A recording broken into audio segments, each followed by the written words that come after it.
अध्याय 941 यांग ये हार कर भाग गया। इस बार यांग ये ने अपनी सांस बर्बाद नहीं की और उसने बस हरक्यूलियन तलवार को आगे की ओर लहराया। तलवार की ऊर्जा का एक चाप आगे बढ़ा, लेकिन काले कपड़े पहने आदमी तक पहुंचने से पहले ही उसे बीच हवा में ही रुकने में देर नहीं लगी। ऐसा लग रहा था जैसे वह बीच हवा में जम गई हो। कितना अज्ञानी और मूर्ख। जैसे ही उसने बोलना समाप्त किया, यांग ये की तलवार की ऊर्जा तुरंत टुकड़ों में फट गई। उसके बाद उन सभी 13 लोगों ने अपने हाथ ऊपर उठाए और फिर रहस्यमय ऊर्जा की एक किरण तुरंत यहां प्रकट हुई। आसपास का स्थान वास्तव में अजीब तरह से मुड़ने लगा और यह देखने में बेहद आश्चर्यजनक दृश्य था। यांग ये के चेहरे पर एक गंभीर भाव था क्योंकि वह अंतरिक्ष के विकृत विस्तार के बीच खड़ा था। क्योंकि उसने महसूस किया कि एक रहस्यमयी शक्ति उसके शरीर को चीर रही थी और ऐसा लग रहा था कि रहस्यमयी शक्ति उसे टुकड़ों में फाड़ने की कोशिश कर रही थी। इसके अलावा उसने वास्तव में देखा कि उसके आसपास का स्थान ऐसा लग रहा था जैसे उसे बंद कर दिया गया हो और वह बिल्कुल भी हिल नहीं सकता था। यह इस हद तक था कि उसके शरीर के भीतर गहन ऊर्जा का संचार बंद हो गया था। वह ऊर्जा क्या है? यांग ये का चेहरा और भी गंभीर हो गया। आगे चल रहे काले कपड़े पहने आदमी ने कहा, मैं तुम्हें एक आखिरी मौका देता हूं। महारानी, युवती वास्तव में कहाँ है? यांग ये ने उदासीनता से उत्तर दिया, वह मर चुकी है। वह मर गई। नकाबपोश आदमी थोड़ा स्तब्ध रह गया और फिर वह गुस्से से चिल्लाया, क्या बकवास है? कॉन्सर्ट यू ने अंधेरे के नियमों को समझ लिया है। आप कैसे संभवतः? अचानक यांग ये के भीतर से एक भयानक तलवार की चिंगारी फूट पड़ी और यह तुरंत आसपास की ओर फैल गई, जिससे उसके आसपास की रहस्यमयी ऊर्जा बिना किसी निशान के गायब हो गई। क्वासी वॉर्ड रैंक तलवार का इरादा। काले कपड़े पहने आदमी की आवाज में आश्चर्य का भाव था और नकाबपोश आदमी भी हैरान था। उन्होंने स्वाभाविक रूप से यांग ये की जांच की थी, लेकिन उन्हें जो जानकारी मिली उसमें उसके पास क्वासी वॉर्ड रैंक तलवार का इरादा होने के बारे में कुछ भी नहीं था। इसलिए जब उन्होंने इसे अभी देखा तो वे पूरी तरह से दंग रह गए। यांग ये ने महासागर के बादलों के शहर में क्वासी शून्य रैंक तलवार इरादे के अपने कब्जे को उजागर किया था। हालांकि नकाबपोश आदमी और अन्य लोगों ने उससे कुछ समय पहले अपनी जांच की थी, इसलिए वे स्वाभाविक रूप से इस बात से अनजान थे कि यांग ये के पास क्वासी शून्य रैंक तलवार इरादा था। कैसे? यह कैसे संभव हो सकता है? तुम? नकाबपोश आदमी कुछ कहना चाहता था, लेकिन यांग ये अचानक मौके पर ही गायब हो गया। वह नकाबपोश आदमी के सामने पहले से ही था जब वह एक बार फिर प्रकट हुआ। उसी समय नकाबपोश आदमी का सिर हवा में उड़ गया। तुम बकवास कर रहे हो। यांग ये ने हरक्यूलियन तलवार लहराए और काले कपड़े पहने लोगों को देखने के लिए मुड़ा। समूह का नेतृत्व करने वाले काले कपड़े वाले व्यक्ति ने गंभीरता से कहा, अर्ध शून्य रैंक तलवार की मंशा और गति के नियम मैंने आपको कम आंका, हालांकि यह आपको आज मरने से नहीं रोक सकता। जैसे ही उस आदमी ने बोलना समाप्त किया, अन्य 12 काले कपड़े पहने लोगों ने अपने हाथ ऊपर उठाए और कई काले भंवर अचानक यहां प्रकट हुए और तुरंत आसपास के स्थान को निगलना शुरू कर दिया। आसपास के स्थान को अंधकार का एक खाली विस्तार बनने में अधिक समय नहीं लगा और इसने यांगी के आसपास के स्थान को भी पूरी तरह से निगल लिया था। चारों ओर पूर्ण अंधकार था। यांगी के चेहरे पर एक बहुत ही गंभीर भाव था, क्योंकि उसने देखा कि उसकी अर्धशून्य रैंक तलवार की मंशा वास्तव में भंवरों की ताकत का विरोध करने में असमर्थ थी और इसे निगला भी जा रहा था। यह अर्धशून्य रैंक तलवार इरादे को भी निगल सकता है। इस समय यांग ये सचमुच बहुत भावुक हो गया था। एक हद तक अर्धशून्य रैंक तलवार इरादे की ताकत कानूनों की ऊर्जा से कमजोर नहीं थी, लेकिन इस समय इस तरह के दुर्जय अर्धशून्य रैंक तलवार इरादे वास्तव में काले भंवरों द्वारा भस्म होने से बचने में असमर्थ थे। वे काले भंवर किससे बने हैं? यांग ये के पास इसके बारे में सोचने का समय नहीं था क्योंकि वे काले भंवर उससे पहले ही आने वाले थे। रुको। यांग ये ने एक कदम आगे बढ़ाया और फिर काले भंवर तुरंत घूमना बंद कर देते हैं जबकि आसपास की हर चीज जम जाती है। अगले ही पल वे काले भंवर बिना किसी आवाज के गायब हो गए। समूह का नेतृत्व करने वाले काले कपड़े पहने व्यक्ति ने थोड़े गंभीर स्वर में कहा, यह वास्तव में एक डोमेन की ताकत है और यह तलवार डोमेन भी है। यांग ये ने तलवार डोमेन को सक्रिय रखने की हिम्मत नहीं की।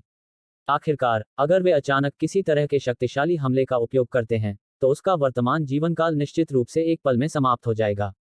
इसलिए उसने तुरंत गति के नियमों का उपयोग किया और तुरंत उस काले कपड़े पहने आदमी के सामने पहुंच गया जिसने समूह का नेतृत्व किया। इस बीच हरक्यूलियन तलवार ने क्वासी शून्य रैंक तलवार की मंशा को ले लिया क्योंकि यह आदमी के सिर पर टूट पड़ा। उस आदमी के चारों ओर का स्थान तुरंत ढह गया और उसके पैरों के नीचे की जमीन भी लगभग 300 मीटर नीचे धंस गई। हालांकि जब हरक्यूलियन तलवार सिर्फ 10 सेंटीमीटर दूर थी तो अचानक काले कपड़े पहने आदमी के सिर के ऊपर ऊर्जा की एक काली लहर उभरी और इसने हरक्यूलियन तलवार को रोक दिया जो एक भयानक शक्ति से भरी हुई थी। यांग ये की हरक्यूलियन तलवार काली ऊर्जा की लहर के आगे 1 सेंटीमीटर भी नीचे नहीं जा सकी। यांग ये हैरान रह गया। अचानक काली ऊर्जा जिसने हरक्यूलियन तलवार को बाधित किया था उसमें से होकर गुजरी और यांग यी की छाती से टकराना यांग ये को काली ऊर्जा ने 300 मीटर पीछे धकेल दिया और जैसे ही उसने अपना शरीर रोका उसके चेहरे के हाव भाव एकदम बदल गए, क्योंकि काली ऊर्जा वास्तव में उसके चारों ओर कुंडली बनाकर बैठी थी और उसे यह भी महसूस हुआ कि यह उसके भीतर की ऊर्जा को खा रही है। यांग ये ने जल्दी से अपनी तलवार की मंशा को प्रसारित किया, लेकिन उसने अपने आश्चर्य से देखा कि उसकी अर्धशून्य रैंक की तलवार की मंशा वास्तव में इसे बाहर निकालने में असमर्थ थी। इसके अलावा काली ऊर्जा ने उसकी तलवार की मंशा से चिपकना भी शुरू कर दिया। संघर्ष करना बंद करो। यह डेथ एनर्जी और नेदर एनर्जी का संयोजन है।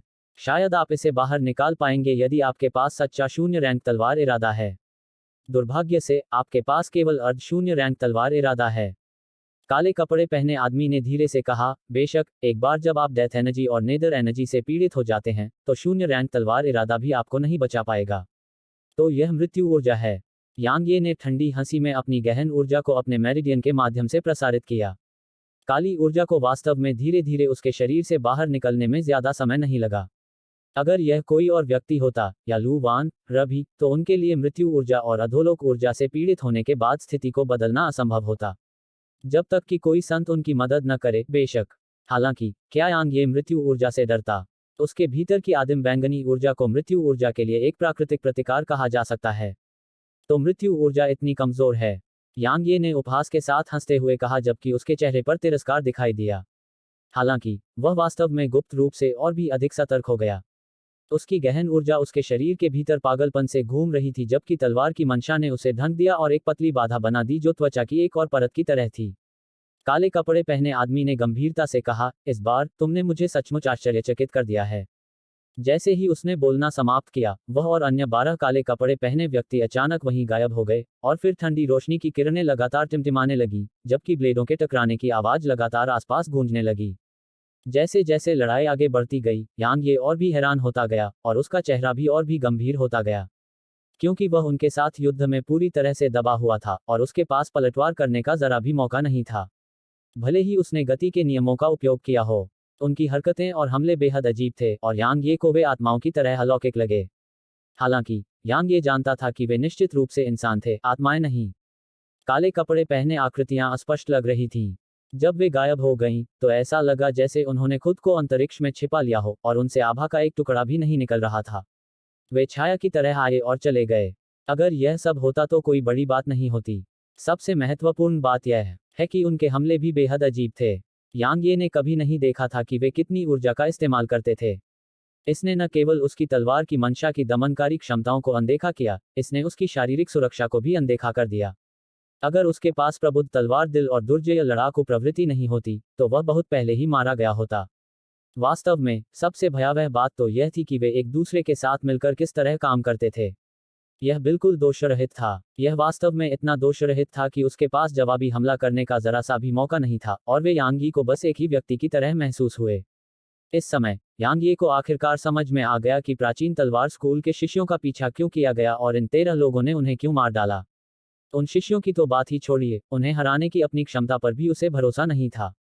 शायद उसे मौका मिल जाता अगर वह तलवार क्षेत्र और क्षय कानून को सक्रिय कर देता।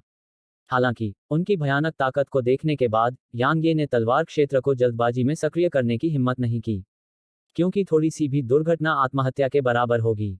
जहां तक क्षय कानूनों की बात है, अगर उसे उसके तलवार क्षेत्र से सहायता नहीं मिली तो क्षय कानूनों का उपयोग करने से भी कुछ नहीं बदल सकता, क्योंकि उनका सहयोग वास्तव में बहुत अच्छा था और उनकी लड़ाकू प्रवृत्ति और खतरे के प्रति उनकी प्रवृत्ति बेहद मजबूत थी। ऐसी परिस्थितियों में उनके क्षय कानूनों के लिए उन पर वार करना बहुत मुश्किल था। यांग यी को चोटें लगने में ज्यादा समय नहीं लगा। हालांकि वह अब तक जवाबी हमला करने में सक्षम नहीं था। सचमुच उसे दबाया जा रहा था। यांग ये ने सोने के भेड़िए या यू वयंग को नहीं बुलाया, क्योंकि वे उसकी बहुत मदद नहीं कर सकते थे। ऐसा नहीं था कि वे कमजोर थे, बल्कि ये 13 काले कपड़े पहने लोग थे जो बहुत रहस्यमय थे। इसके अलावा उन्होंने अपनी पूरी ताकत भी नहीं लगाई थी।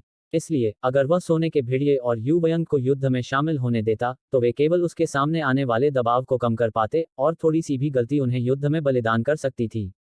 अगर यह आमने सामने की लड़ाई होती, तो सुनहरा भेड़िया और यू वयंग दोनों ही उनमें से किसी से कमजोर नहीं थे। हालांकि सभी 13 काले कपड़े पहने लोगों की संयुक्त सेना ऐसी चीज थी जिसे वे तीनों मिलकर भी नहीं हरा सकते थे। अचानक यांग ये की आवाज गूंजी, रुको। मैं तुम्हें बताती हूँ कि यू वयंग कहाँ है। जैसे ही यांग यी ने बोलना समाप्त किया, उन सभी 13 लोगों ने हमला करना बंद कर दिया, और समूह का नेतृत्व करने वाले काले कपड़े वाले व्यक्ति ने कहा, कहाँ। उसने अभी बोलना भी पूरा नहीं किया था कि यांग ये वहीं गायब हो गया, और वह 3 किलोमीटर दूर था जब उसकी आकृति एक बार फिर प्रकट हुई। वह भाग गया। सभी काले कपड़े पहने लोग अवाक रह गए। अध्याय 942 यांग ये बेशर्म है। वे सभी मौके पर ही दंग रह गए। जाहिर है, उन्होंने कभी उम्मीद नहीं की थी कि यांग ये इतनी बेशर्मी से काम करेगा। तलवार के साधक, और खास तौर पर मजबूत तलवार के साधक, आमतौर पर घमंडी होते थे और झुकने की बजाय टूटना पसंद करते थे। यह पहली बार था जब वे यांग ये जैसे बेशर्म तलवार के साधक से मिले थे। उसे पकड़ो। जैसे ही समूह के नेता ने कहा, अन्य 12 काले कपड़े पहने हुए लोग तुरंत यांग यी की ओर भागे। अचानक समूह के सामने खड़े काले कपड़े वाले व्यक्ति की आकृति वहीं जम गई, और फिर उसके गले से खून बहने लगा। उसके बाद उसकी लाश मौके पर ही गायब हो गई। उसी समय दूसरे काले कपड़े वाले व्यक्ति के पीछे की छाया छटपटाई और उसके गले से भी खून बहने लगा। अपनी परछाइयों से सावधान रहो। इस बीच समूह का नेता गुस्से से चिल्लाया, और उसकी आवाज में वह शांति नहीं थी जो कुछ पल पहले थी। उसकी आवाज में सदमा और गुस्सा था। उसने अभी बोलना समाप्त ही किया था कि काले कपड़े पहने एक अन्य व्यक्ति के गले से खून बहने लगा, और फिर उसकी लाश भी गायब हो गई, ठीक वैसे ही जैसे पिछले 2 गायब हुए थे। इस बीच शेष 10 काले कपड़े पहने लोग एक साथ इकट्ठे हो गए और उन्होंने एक अजीब सी कतार बना ली। उनके भीतर से लगातार भयानक काले भंवर निकल रहे थे, और वे भंवर बहुत तेज गति से फैलने लगे। आधे से भी कम समय बीता था कि उन्होंने काले कपड़े पहने लोगों के आसपास के 3 किलोमीटर के क्षेत्र में सब कुछ ढक लिया। वह क्षेत्र पूरी तरह से अंधकार में था, और वहां से प्रकाश का एक धागा भी नहीं गुजर पा रहा था। काली भंवर के बिखरने में काफी समय बीत गया। उनके आसपास का इलाका घना जंगल हुआ करता था, लेकिन एक बार जब काला भंवर बिखर गया तो उसके बाद कुछ भी नहीं बचा। यहाँ एक हफ्ता भी नहीं बीता। इसके अलावा इलाके में जगह वास्तव में टूट गई थी और कई काले स्थानिक दरारों से ढकी हुई थी। यह एक बेहद चौंकाने वाला और भयानक दृश्य था। काफी समय बीतने के बाद समूह का नेतृत्व करने वाले काले कपड़े पहने व्यक्ति ने आखिरकार गहरी सांस ली और कहा, वह चला गया। कैसा साथी। वास्तव में कैसा साथी। मैंने कभी उम्मीद नहीं की थी कि हम नीदर पवेलियन के 13 छाया पाइन प्रांत जैसी जगह में एक मोनाक रियल साधक के कारण वास्तव में इतना नुकसान उठाएंगे। अच्छा, बहुत अच्छा। इस बीच काले कपड़े पहने लोगों में से एक ने अचानक कहा, यह कानून की ऊर्जा थी। उनके नेता ने गंभीरता से कहा, अगर मैं गलत नहीं हूं तो यह अंधकार का कानून होना चाहिए था। क्या यह वही कानून नहीं है जो महारानी मैडन के पास है? वह इसे कैसे प्राप्त कर सकता है? काले कपड़े पहने अन्य लोगों में से एक हैरान था। मैं भी इसका पता नहीं लगा सकता। उनके नेता ने कहा, भले ही उसकी ताकत लुकियानिक सियाओ से कम है, लेकिन यह रहस्यमय और अजीब है। न केवल उसने तलवार डोमेन और अर्ध शून्य रैंक तलवार इरादे को समझ लिया है, बल्कि उसने 2 कानूनों की ऊर्जा को भी समझ लिया है। वह अभी भी सम्राट दायरे में है, और हम सभी 13 लोग शायद उसके खिलाफ असहाय होंगे यदि वह अर्धसंत दायरे में होता। इसके अलावा उसके पास अंधेरे के नियम हैं जो हमारे लिए अभिशाप हैं। शायद हम भी नष्ट हो जाएं। काले कपड़े पहने हुए लोगों में से एक ने गंभीरता से कहा, हम अधोलोक ऊर्जा और मृत्यु ऊर्जा में साधना करते हैं, और हमारा शरीर अंधकार के तत्व का है। चूंकि उसके पास अंधकार के नियम हैं, इसलिए हम पूरी तरह से उससे दब जाएंगे। बाकी सभी लोग चुप हो गए। काफी समय बीतने के बाद समूह का नेतृत्व करने वाले काले कपड़े पहने व्यक्ति ने गंभीरता से कहा, हम उसे फिर से कम नहीं आंक सकते। इस क्षण से हमें हर समय सतर्क रहना चाहिए, खास तौर पर अपनी परछाई के प्रति। नहीं, हमें हर अंधेरी जगह के प्रति अत्यधिक सतर्क रहना चाहिए। चलो अभी वेल्किन वुल्फ पीक के लिए निकल पड़ते हैं और वेल्किन वुल्फ माउंटेन रेंज की सहायता प्राप्त करने का प्रयास करते हैं। अगर गति के नियम यांग को गंभीरता से लेने के लिए अपर्याप्त थे, तो अंधेरे के नियम यांग को बहुत गंभीरता से लेने के लिए पर्याप्त थे, क्योंकि यह उनके लिए अभिशाप था। उदाहरण के लिए, अगर यह कोई साधारण व्यक्ति होता, तो उसके लिए उनके द्वारा बनाए गए काले भंवर से बच पाना बिल्कुल असंभव होता, और वह व्यक्ति इसके द्वारा निगल लिया जाता। हालांकि अंधकार के नियम ऐसा कर सकते थे। यही कारण था कि जब उन्हें पता चला कि यांग ये ने अंधेरे के नियमों को समझ लिया है, तो उन्होंने तुरंत पीछे हटने का फैसला किया। उन्होंने छोड़ने के बारे में नहीं सोचा था, क्योंकि वे अपना मिशन पूरा किए बिना ऐसा करने की हिम्मत नहीं कर सकते थे। उन्हें मौके पर ही गायब होने में ज्यादा समय नहीं लगा। लगभग 10 मिनट बीतने के बाद एक कोने में, जिसे सूरज की रोशनी नहीं मिल पा रही थी, अंधेरा छाने लगा और फिर यांग ये वहां प्रकट हुआ। यांग ये ने धीरे से कहा, अंधेरे के नियम वास्तव में उनकी क्षमताओं का मुकाबला करते हैं। जब वह अभी उनसे लड़ रहा था, तो वह वास्तव में अंधकार के नियमों का उपयोग करने वाला था। आखिरकार उनकी अधिकांश तकनीकों में अंधकार की ऊर्जा शामिल थी, इसलिए अंधकार के नियम बस इसके लिए अभिशाप थे। हालांकि कुछ समय तक उनसे लड़ने के बाद उसने अंधकार के नियमों का उपयोग करने के अपने इरादे को अस्थायी रूप से त्याग दिया था, क्योंकि उनका सहयोग वाकई बहुत अच्छा था। ऐसी परिस्थितियों में, और खासकर जब वे सतर्क थे, तो वह उन्हें अंधेरे के नियमों का उपयोग करने पर भी नहीं मार सकता था। वास्तव में, यह सिर्फ एक संभावना नहीं थी, वह उन्हें मारने में बिल्कुल असमर्थ होता। क्योंकि वे अच्छी तरह से सहयोग करते थे और सतर्क थे, इसलिए उसकी थोड़ी असामान्य हरकतें उन्हें दिखाई देती और वे तुरंत उस पर प्रतिक्रिया करते। इसके अलावा, यह उन सभी 13 की संयुक्त प्रतिक्रिया होगी। इसलिए, यदि वह उन्हें आश्चर्यचकित करके मारना चाहता था, तो एकमात्र तरीका यह था कि उन्हें अपनी सतर्कता कम करने पर मजबूर किया जाए। वह इसमें सफल हो गया था।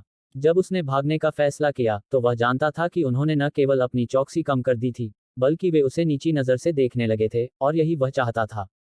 जहां तक भागने की बात है, हालांकि वे 13 काले कपड़े पहने हुए लोग असाधारण रूप से मजबूत थे, लेकिन वे उस पर निराशा लाने के लिए पर्याप्त मजबूत नहीं थे।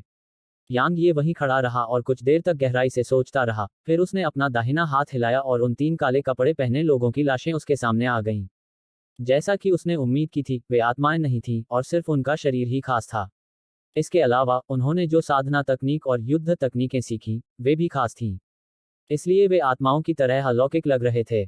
चूंकि वे लोग इंसान थे, इसलिए वह उन्हें तलवार सेवकों के रूप में परिष्कृत कर सकता था। यांग ये ने तुरंत शुरू करने में संकोच नहीं किया। यद्यपि वे केवल अर्धसंत थे, फिर भी स्वर्ण भेड़िया भी आमने सामने की टक्कर में उन्हें पराजित करने में असमर्थ होगा, और यदि वे सेना में शामिल हो जाएं, तो स्वर्ण भेड़िया भी जवाबी हमला करने में सक्षम नहीं होगा। लगभग 2 घंटे बीत जाने के बाद वे 3 काले कपड़े पहने लोग यांग ये के सामने घुटने टेके। यांग ये ने गहरी सांस लेते हुए उनकी ओर देखा और धीरे से बोला, नीदर पवेलियन। वास्तव में यह किस प्रकार का अस्तित्व है? वह उनकी यादों को पढ़ना चाहता था, लेकिन उसने पाया कि यह असंभव था। दरअसल, वह बहुत पहले से जानता था कि उसके तलवारबाज सेवकों की यादों को पढ़ने की क्षमता बेकार थी। क्योंकि जब तक वे विशेष रूप से दुर्जेय विशेषज्ञ न हों, अन्यथा आम लोगों की यादें उनकी मृत्यु के बाद गायब हो जाती हैं। केवल असाधारण रूप से दुर्जेय विशेषज्ञ ही अपनी कुछ यादों को थोड़े समय के लिए बनाए रखने में सक्षम थे। अब तक, उसने व्यावहारिक रूप से ऐसे तलवार सेवक का सामना कभी नहीं किया था। नेदर पवेलियन के बारे में उसे सिर्फ नेदर मैडन और उन 13 काले कपड़े पहने लोगों के बारे में ही जानकारी थी। चाहे वह नेदर मैडन हो या 13 काले कपड़े पहने लोग, वे सभी बहुत ताकतवर थे। खास तौर पर नेदर मैडन। वह एकमात्र ऐसी व्यक्ति थी जिसके खिलाफ वह कुछ नहीं कर सकता था, जबकि उसके पास एक ऐसी साधना थी जो उसके खुद से कमतर थी। जहां तक उन 13 काले कपड़े पहने लोगों की बात है, वे बहुत ताकतवर थे। यदि उसके पास अंधकार के नियम न होते, तो वह न केवल भागने का नाटक करता, बल्कि वास्तव में भाग जाता। संक्षेप में, नेदर मैडन और उन 13 काले कपड़े पहने पुरुषों ने नेदर पवेलियन की ताकत का प्रदर्शन किया। फिर भी अब, Nether Pavilion, Sky Divine Hall और वेल्किन वुल्फ माउंटेन रेंज एक साथ थे। यह ओशन ऑफ क्लाउड्स अकादमी और प्राचीन तलवार स्कूल के लिए अच्छा नहीं था। यांग ये ने बहुत देर तक गहराई से सोचा, और फिर वह वहीं गायब हो गया और शेष काले कपड़े पहने लोगों का पीछा किया। वे सभी बहुत शक्तिशाली थे, और जब वे सेना में शामिल होते थे तो वे बहुत भयानक लगते थे। इसलिए, इससे उसे यह कल्पना हुई कि अगर वह उन सभी को तलवार सेवकों में बदल दे तो वे कितने शक्तिशाली होंगे। जहां तक नेदर पवेलियन की बात है, तो उसे इसकी बिल्कुल भी परवाह नहीं थी। चूंकि वह उसके साथ मुसीबत मोल लेने आया था और उसे मारने पर आमादा था, इसलिए नेदर पवेलियन के साथ सुलह करने के बारे में सोचना मूर्खता होगी। चूंकि वे दुश्मन थे, इसलिए उन्हें जड़ से उखाड़ फेंकना ही बेहतर था। खासकर तब जब उसके पास ऐसा करने की ताकत थी। यांग ये को उन तक पहुंचने में ज्यादा समय नहीं लगा। यांग ये ने तुरंत हमला नहीं किया क्योंकि उसे भरोसा नहीं था कि जब वे अपने पहरे पर थे, तो वह उन्हें एक ही बार में मार सकता था। अगर वह उन्हें एक ही बार में नहीं मार पाया और उन्हें युद्ध में उलझाए रखने दिया, तो वह मुश्किल में पड़ जाएगा। आखिरकार, वे सभी बेहद ताकतवर थे, और जब वे एक दूसरे के साथ मिलकर काम करते थे, तो वे और भी भयानक हो जाते थे। एक बार जब वह खुद को उनके साथ युद्ध में उलझा लेता, तो उसके लिए उन्हें धोखा देना और फिर से भागना स्पष्ट रूप से असंभव हो जाता। यांग ये उनके पीछे पीछे चल रहा था, लेकिन उन्होंने उसे बिल्कुल भी नोटिस नहीं किया, क्योंकि उसने अपनी आभा को छिपाने के लिए तलवार के क्षेत्र का इस्तेमाल किया था। इसलिए उन काले कपड़े पहने लोगों की तो बात ही छोड़िए, एक संत भी उसकी मौजूदगी को नोटिस नहीं कर पाएगा। ठीक इसी तरह, यांग ये ने आकाश के अंधेरा होने से पहले लगभग 2 घंटे तक उनका पीछा किया। जब यांग यी ने आकाश को काला होते देखा तो उसके मुंह के कोनों पर हल्की सी मुस्कान उभर आई। एक और घंटा बीत गया और रात का पर्दा पूरी तरह से उतर गया, तथा संपूर्ण पर्वत श्रृंखला असीम अंधकार में डूब गई। हालांकि रात का समय था, लेकिन यांग यी और काले कपड़े पहने लोगों के लिए यह दिन के समय से अलग नहीं था। क्योंकि उन सभी के पास असाधारण साधनाएं थीं, इसलिए रात के अंधेरे का तो कहना ही क्या, वे अपनी आंखें बंद रखने पर भी अपने आसपास की हर चीज को स्पष्ट रूप से महसूस कर सकते थे। समूह का नेतृत्व करने वाला काले कपड़े वाला आदमी अचानक बोला, चलो गति बढ़ाएं। हम विल्किन वुल्फ पीक पर पहुंचने वाले हैं। अचानक काले कपड़े पहने हुए लोगों में से एक व्यक्ति वहीं रुक गया और उसके गले से खून की धार बहने लगी। लगभग उसी समय यहां अचानक एक चमकदार रोशनी की किरण दिखाई दी और आसपास का 3 किलोमीटर का क्षेत्र तुरंत ही ऐसे जगमगा उठा जैसे दिन का समय हो। उस क्षेत्र में अंधेरे का एक कण भी नहीं था। अभी यहां 10 लोग थे, लेकिन अब 11 हो गए हैं। उस काले कपड़े वाले आदमी के पीछे एक काली छाया थी जो अभी अभी मरा था। उसी समय आसपास अचानक असंख्य काली जंजीरें प्रकट हुईं और वे तुरंत ही अंतरिक्ष को भेदती हुई काली छाया और मृत काले कपड़े पहने आदमी दोनों के चारों ओर लिपट गईं। समूह का नेतृत्व करने वाला काले कपड़े वाला आदमी उग्रता से बोला, हे। यांग ये, हम लंबे समय से तुम्हारा इंतजार कर रहे थे और तुमने आखिरकार जाल में फंस ही लिया। तुमने हम में से 4 लोगों को मार डाला है। अच्छा, बहुत अच्छा। चिंता मत करो, मैं तुम्हें इतनी जल्दी मरने नहीं दूंगा। मैं तुम्हें जिंदा रहते ही टुकड़ों में काट दूंगा। रुको, कुछ गड़बड़ है। वह काली परछाई एक महिला है। इस बीच काले कपड़े पहने अन्य लोगों में से एक ने अनजाने में आश्चर्य से कहा। अध्याय 943 कैसे?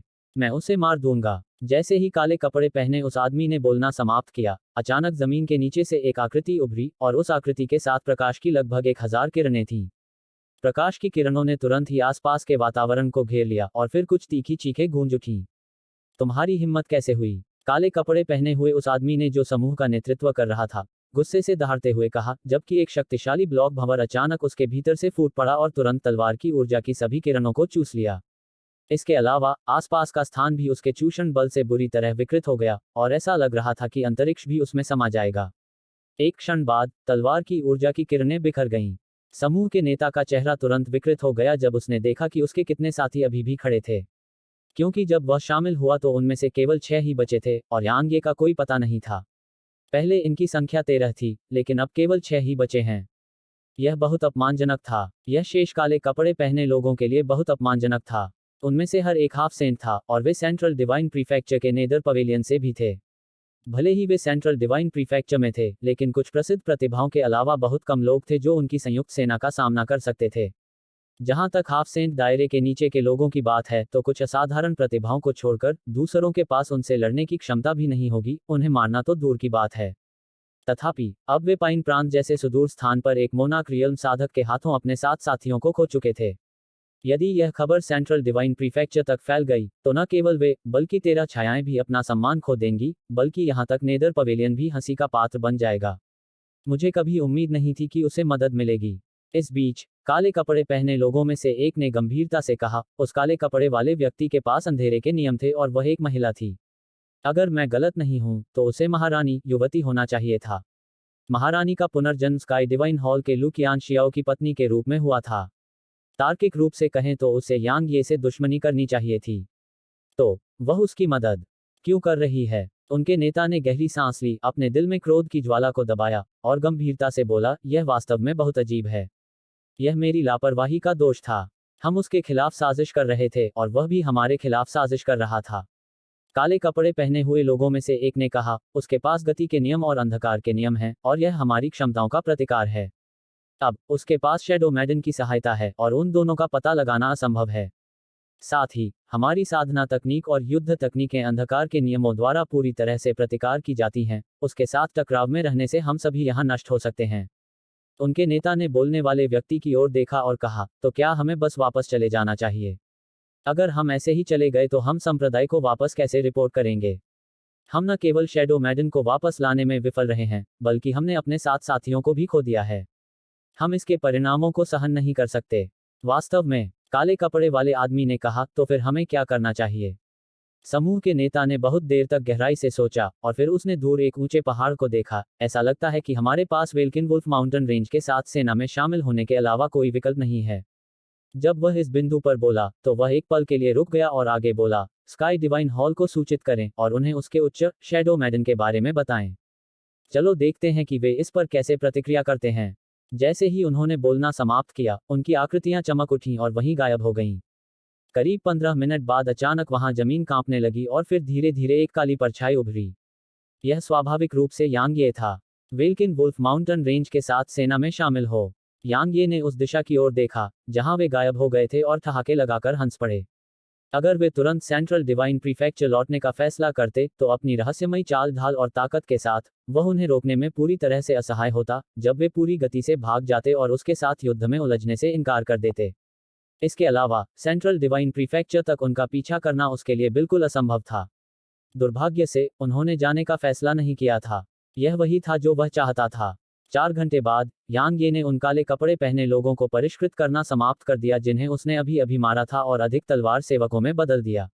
अब उसके पास तलवार सेवकों के रूप में उनमें से 7 थे और उसके पास सोने का भेड़िया और युवयंग भी था। यह कहा जा सकता है कि वह अंतिम 6 काले कपड़े पहने लोगों को आमने सामने की टक्कर में हराने में पूरी तरह सक्षम था। यांग ये ने अपनी तलवार को अपने स्थानिक वलय के भीतर रखा और आकाश की ओर देखा। ओशन ऑफ क्लाउड्स अकादमी और वेलकिन वुल्फ माउंटेन रेंज के बीच लड़ाई का असली नतीजा आसमान में ऊपर चल रही लड़ाई से तय होगा।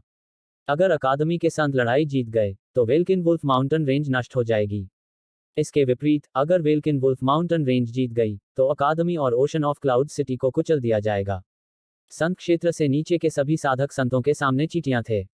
संतों के सामने संख्याएं बेकार थीं। बेशक इसका मतलब यह नहीं था कि शहर की रक्षा करने पर उसकी दृढ़ता निरर्थक थी। अगर वह शहर की रक्षा नहीं करता तो शहर और अकादमी तब तक इंतजार भी नहीं कर पाते जब तक कि संत युद्ध की जीत पर फैसला नहीं ले लेते। उसे अकादमी के प्रति अपनेपन का एहसास नहीं था और उन्हें केवल एक दूसरे का इस्तेमाल करने वाला माना जा सकता था। वह अब भी कमजोर था, खासकर जब संतों का सामना करना पड़ता था। इसके अलावा वह मूर्ख नहीं था, इसलिए उसने कभी नहीं सोचा था कि वह स्काई डिवाइन हॉल जैसे विशालकाय से अकेले लड़ सकता है। इस प्रकार वह मदद की तलाश करना चाहता था और ऐसा हुआ कि स्काई डिवाइन हॉल को अकादमी का दुश्मन माना जा सकता था। एक हद तक अकादमी की मदद करना खुद की मदद करने के बराबर था। यांग यी ने अपनी नज़र हटा ली, कुछ देर वहीं रुके और फिर वेलकिन वुल्फ पीक की ओर बढ़ गए। उसकी वर्तमान शक्ति जो गति के नियमों और अंधकार के नियमों द्वारा संपूरित थी तथा तलवार क्षेत्र द्वारा प्राप्त छिपने की क्षमता और इस तथ्य के साथ कि अब वेलकिन वुल्फ पर्वत श्रृंखला पर कोई संत नहीं थे, उसके लिए पूरे पर्वत श्रृंखला में कोई खतरा नहीं था। वेलकिन वुल्फ पीक। वेलकिन वुल्फ पीक वह स्थान था जहां वेलकिन वुल्फ दानव राजा रहता था और यह पर्वत श्रृंखला का केंद्र था। वेलकिन वुल्फ पीक की चोटी पर पहुंचने के बाद यांग ये को थोड़ी हैरानी हुई क्योंकि यहां कोई गुफा नहीं थी जिसकी उसे उम्मीद थी। पहाड़ की चोटी पर कई भव्य महल खड़े थे और क्योंकि पहाड़ की चोटी बहुत चौड़ी थी इसलिए यहां अनगिनत महल थे। इसलिए वेलकिन वुल्फ पीक की चोटी बस एक छोटे शहर की तरह लग रही थी। उसी समय यांग ये ने एक गंभीर अभिव्यक्ति प्रकट की क्योंकि उसने यहां अनगिनत विशेषज्ञों की अस्पष्ट आभा को महसूस किया। भले ही वे संत नहीं थे लेकिन वे असाधारण रूप से शक्तिशाली थे। इसके अलावा वे अक्सर अपनी दिव्य इंद्रियों से शिखर को स्कैन करते थे और वे दिव्य इंद्रियां कुछ समय के लिए रुक भी जाती थी जहां वह खड़ा था। लेकिन उन दिव्य इंद्रियों को दूर जाने में ज्यादा समय नहीं लगा। इस समय यांग यी को एहसास हुआ कि ओशन ऑफ क्लाउड्स अकादमी और वेलकिन वुल्फ माउंटेन रेंज दोनों ने अपनी पूरी ताकत का उपयोग नहीं किया था और उनके पास अपने कुछ तुरुप के पत्ते थे। लेकिन यह समझ में आता है क्योंकि यदि उन्होंने जो ताकत प्रकट की वह उनकी ताकत की सीमा थी तो प्लेटिनम रैंक संप्रदाय अपने नाम के अनुरूप नहीं रह पाएंगे। यांग ये ने एक पल के लिए गहराई से सोचा और फिर उसकी आकृति यहाँ के सबसे भव्य और विशाल महल की ओर चमक उठी। यांग ये पूरे रास्ते सावधान रहा। चूंकि उसके पास अंधेरे के नियम थे इसलिए उसने आगे बढ़ने के लिए पूरे इलाके में अंधेरे का सहारा लिया और तलवार के क्षेत्र की छिपने की क्षमता के साथ कहा जा सकता है कि वह पूरे रास्ते आसानी से आगे बढ़ा। उसे महल के सामने पहुंचने में ज्यादा समय नहीं लगा। यांग ये कोने में छाया में छिप गया और महल की तरफ देखने लगा। उसने महल के सामने 3 बड़े शब्द लिखे देखे, वेलकिन वुल्फ पैलेस। यांग यी ने आसपास के वातावरण पर नजर डाली और फिर उसका आकार गायब हो गया। महल के भीतर मुख्य हॉल में मेजबान की सीट पर एक खूबसूरत महिला बैठी थी। उसने महल के कपड़े पहने थे, उसकी भौहें विलो पत्ती के आकार की थीं, खूबानी आंखें थीं और उसकी त्वचा जेड जैसी सफेद थी। उसका व्यवहार बेहद साफ सुथरा और सुंदर था, लेकिन उसकी आंखें तेज थीं और उससे एक गरिमा में आभा निकलती थी, जिससे दूसरे लोग सीधे उसकी ओर देखने की हिम्मत नहीं कर पाते थे। उसके बाईं ओर जेड सफेद लबादा पहने एक बूढ़ा आदमी बैठा था और बूढ़े आदमी के पीछे एक युवक और युवती खड़े थे। सुंदर महिला के दाईं ओर यह काले कपड़े पहने पुरुषों का नेता था जिनसे यांग यी ने पहले लड़ाई की थी। 20 साल से कुछ ज्यादा की उम्र में ही उसने क्वेसी वॉर्ड रैंक तलवार की मंशा, क्वेसी वॉर्ड रैंक वध की मंशा, तलवार का क्षेत्र और 2 कानून समझ लिए हैं। मैंने कभी उम्मीद नहीं की थी कि हमारे प्रीफेक्चर के 5 शीर्ष प्रतिभाशाली लोगों के अलावा उसके जैसा एक और असाधारण प्रतिभाशाली व्यक्ति भी सामने आया है। अच्छा, वाकई बहुत अच्छा। सुंदर महिला की आवाज शांत थी, लेकिन उसमें एक भयानक ठंडा स्वर था। उसके बाईं ओर बैठे बूढ़े व्यक्ति ने कहा, मेरे स्काई डिवाइन हॉल ने उसकी जांच की है, और उसकी पृष्ठभूमि काफी रहस्यमयी है। ऐसा लगता है कि वह हवा से प्रकट हुआ है। हम केवल यह पता लगाने में सक्षम थे कि वह स्काईविंड सिटी में प्रकट हुआ था, और उससे पहले की हर चीज ऐसा लगती है जैसे किसी ने उसे पूरी तरह से मिटा दिया हो। उसका कोई निशान भी नहीं है। सुंदर महिला ने अचानक पूछा, क्या प्राचीन तलवार स्कूल ने उसे गुप्त रूप से पाला होगा? बूढ़े व्यक्ति ने अपना सिर हिलाया और कहा, यह बहुत ही असंभव है। हमारे पास प्राचीन तलवार स्कूल में लोग हैं। इसलिए, अगर उसे प्राचीन तलवार संप्रदाय के भीतर गुप्त रूप से पाला गया था, तो चाहे उसके उच्च अधिकारियों ने इसे कितनी भी अच्छी तरह से छिपाया हो, उन्होंने निश्चित रूप से कुछ सुराग छोड़े होंगे। समस्या यह है कि प्राचीन तलवार स्कूल से हमें जो जानकारी मिली है, उसके अनुसार यांगे उसके कुछ उच्च अधिकारियों के लिए भी एक अपरिचित अस्तित्व है। उसने पूछा, क्या वह केंद्रीय दिव्य प्रांत से आया होगा? बूढ़े आदमी और काले कपड़े पहने आदमी ने थोड़ा सा मुंह सिकुड़ा। काफी समय बीतने के बाद बूढ़े आदमी ने गंभीरता से कहा, यह संभव है। मुझे मिली जानकारी के अनुसार, उसने एक बार एक ड्रैगन को वश में किया था जब उसने दाओ ऑर्डर को चुनौती दी थी। उस समय, उसने कहा था कि वह ड्रैगन का वंशज था। ड्रैगन रेस केवल सेंट्रल डिवाइन प्रीफेक्चर में मौजूद है, इसलिए अगर वह झूठ नहीं बोल रहा था, तो शायद वह वहीं से आया था। इस बीच, काले कपड़े वाला आदमी अचानक बोला, उसे केंद्रीय दिव्य प्रांत से आना चाहिए था। बूढ़े आदमी और सुंदर औरत ने उसकी ओर देखा। उन्होंने गंभीरता से कहा, जब हमने इससे पहले उस पर हमला किया था, तो उसने मेरे निचले मंडप से किसी का जिक्र किया था, और वह व्यक्ति सिर्फ 3 साल पहले ही मेरे निचले मंडप में लौटा था। सेंट्रल डिवाइन प्रीफेक्चर के कई लोगों को भी इसके बारे में पता नहीं है, लेकिन वह था। जाहिर है, वह सेंट्रल डिवाइन प्रीफेक्चर से है। चूंकि वह सेंट्रल डिवाइन प्रीफेक्चर से है, इसलिए उसकी भयानक ताकत और प्राकृतिक प्रतिभा समझ में आती है। सफेद वस्त्र पहने बूढ़े व्यक्ति ने धीमी आवाज में कहा, अगर वह सेंट्रल डिवाइन प्रीफेक्चर से है, तो इस मामले से निपटना काफी परेशानी भरा होगा। क्यों? सुंदर महिला ठंडे स्वर में बोली, हम उसे योजना के अनुसार ही मार डालेंगे। बिल्कुल, काले कपड़े वाले आदमी ने कहा, भले ही वह केंद्रीय दिव्य क्षेत्र की डायमंड रैंक शक्ति का शिष्य हो, फिर भी मेरा निचला मंडप उससे क्यों डरेगा? सफेद वस्त्र पहने बूढ़े व्यक्ति ने बहुत देर तक गहराई से सोचा और फिर बोला, उसने मेरे आकाश दिव्य हॉल के कई प्रतिभाशाली लोगों को मार डाला, और उसने कियानक्सियाओ के छोटे भाई को भी अपमानित किया। अगर कियानक्सियाओ बंद दरवाजे की साधना में नहीं होता, तो वह बहुत पहले ही बादलों के सागर शहर में जाकर उस आदमी की जान ले लेता। अगर उसे खत्म नहीं किया गया, तो वह वाकई हमारे लिए एक विपत्ति बन जाएगा। सुंदर स्त्री अचानक बोली, हम उसे कैसे मारें? बूढ़ा आदमी और काले कपड़े वाला आदमी यह सवाल सुनकर चुप हो गया। मैं उसे मार डालूंगा। अचानक एक आवाज गूंजी। अध्याय 944, उसके खिलाफ सेना में शामिल होना। यह बात सफेद वस्त्र पहने बूढ़े आदमी के पीछे खड़े आदमी ने कही थी। काले कपड़े पहने आदमी और खूबसूरत महिलाओं ने उस आदमी को देखा, और कुछ समय के लिए उनकी निगाहें उस पर रुक गईं, फिर उनके हाव भाव वास्तव में धीरे धीरे गंभीर हो गए। काले कपड़े पहने आदमी की हालत तुलनात्मक रूप से बेहतर थी क्योंकि उसे अपनी नजर हटाने में ज्यादा समय नहीं लगा, लेकिन खूबसूरत महिला का हाव भाव और भी गंभीर होता गया। सफेद वस्त्र पहने बूढ़े व्यक्ति के चेहरे पर एक हल्की सी मुस्कान उभरी जब उसने देखा कि वे इतने गंभीर भाव प्रकट कर रहे हैं। हालांकि, उसे अपनी मुस्कान वापस लेने में देर नहीं लगी और उसने कहा, मेरे युवा शिष्य को इससे बेहतर कुछ नहीं पता, कृपया उसे माफ करें। कुछ पलों के बाद महिला ने अचानक कहा, जैसा कि स्काई डिवाइन हॉल से उम्मीद की जाती है, यह वाकई प्रतिभाओं से भरा हुआ है। 20 साल की उम्र से पहले एक उच्च रैंक वाला हाफ सेंट। उसकी प्राकृतिक प्रतिभा वाकई असाधारण है। ठीक है, वह छोटी लड़की भी बुरी नहीं है। वह वास्तव में एक मध्यम रैंक वाली हाफ सेंट भी है, और उसकी आभा वाकई बहुत भारी और ठोस है।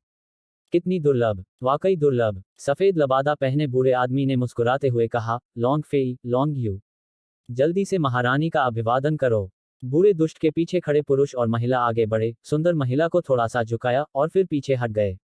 बूढ़े व्यक्ति ने कहा, वे जुड़वां बच्चों की जोड़ी हैं।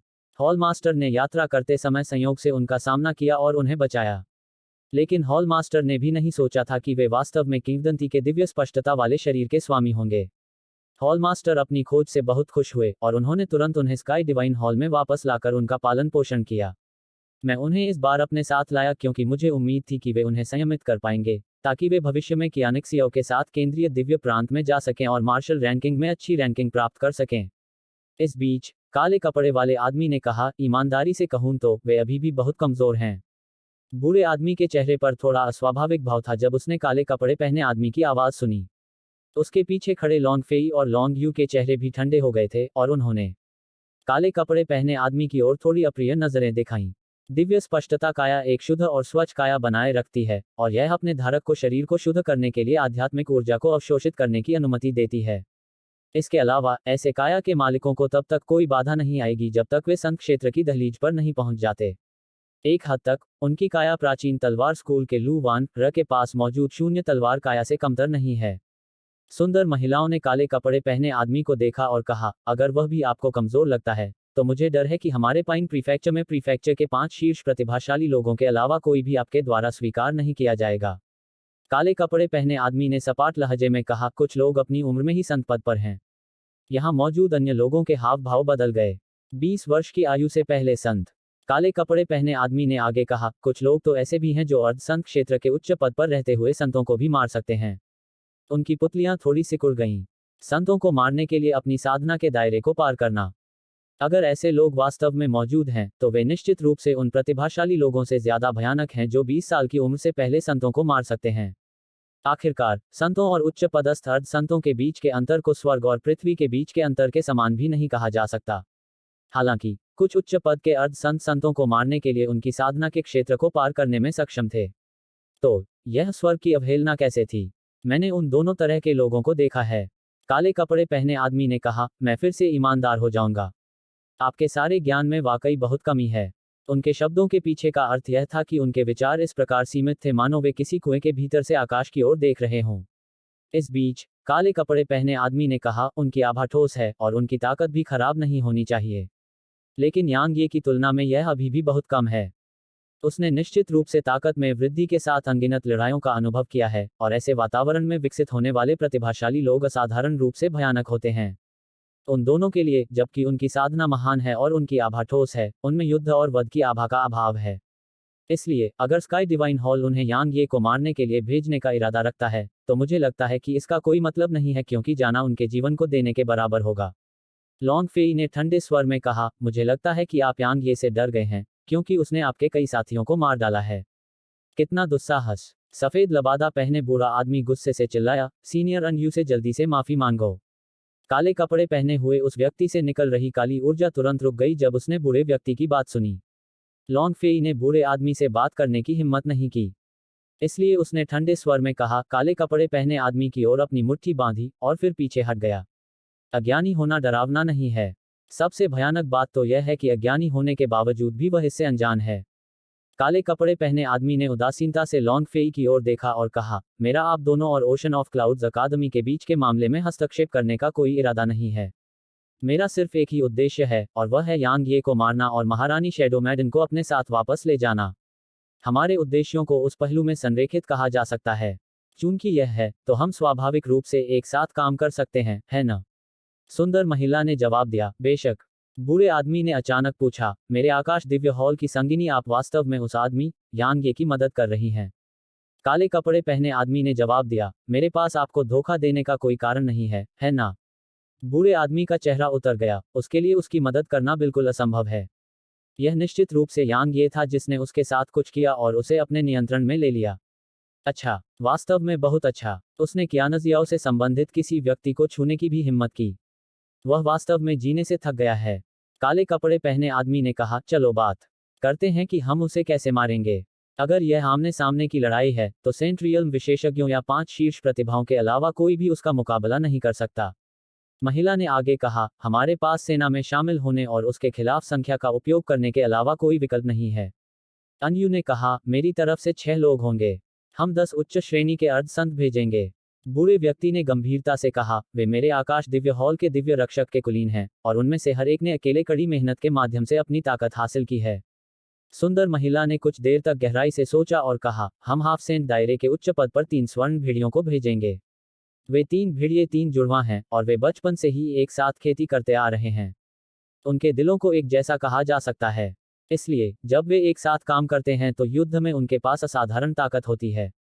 काले कपड़े पहने आदमी ने सिर हिलाया और कहा, यांग यी की मौत तो पक्की है, लेकिन हमारे सामने एक समस्या है। उसने अंधेरे के नियम और गति के नियम समझ लिए हैं, इसलिए अगर वह भाग गया तो हमारी संयुक्त सेना भी उसके खिलाफ असहाय हो जाएगी। इसके अलावा वह आगे बढ़कर हमसे मौत तक नहीं लड़ेगा। अगर हम उन 2 समस्याओं को हल नहीं कर सकते तो चाहे हम कितनी भी सेनाएं इकट्ठा कर लें, सब बेकार है। वे सभी चुप हो गए। काफी समय बीतने के बाद सुंदर महिला ने फिर से कहा, उसे आगे लाना और हमसे लड़ना आसान है। वह शहर की रक्षा करना चाहता है, इसलिए हमें बस उस पर हमला करना है और वह निश्चित रूप से खुद को दिखाएगा। उसे कैसे फंसाया जाए, यह भी आसान है। मेरे पति विल्किन वुल्फ डेमन किंग के पास एक दिव्य रैंक खजाना है जिसे डायमेंशनल क्यूब कहा जाता है। यह अंतरिक्ष की संरचना को बदल सकता है और कुछ समय के लिए संतों को भी फंसा सकता है। जहां तक दायरे से नीचे के लोगों की बात है, तो यहां तक लू कियांशियो और अन्य प्रतिभाशाली लोग भी इससे मुक्त होने में पूरी तरह से असमर्थ होंगे। काले कपड़े पहने आदमी ने कहा, यह तो बिल्कुल सही है। बूढ़े आदमी ने भी सिर हिलाया।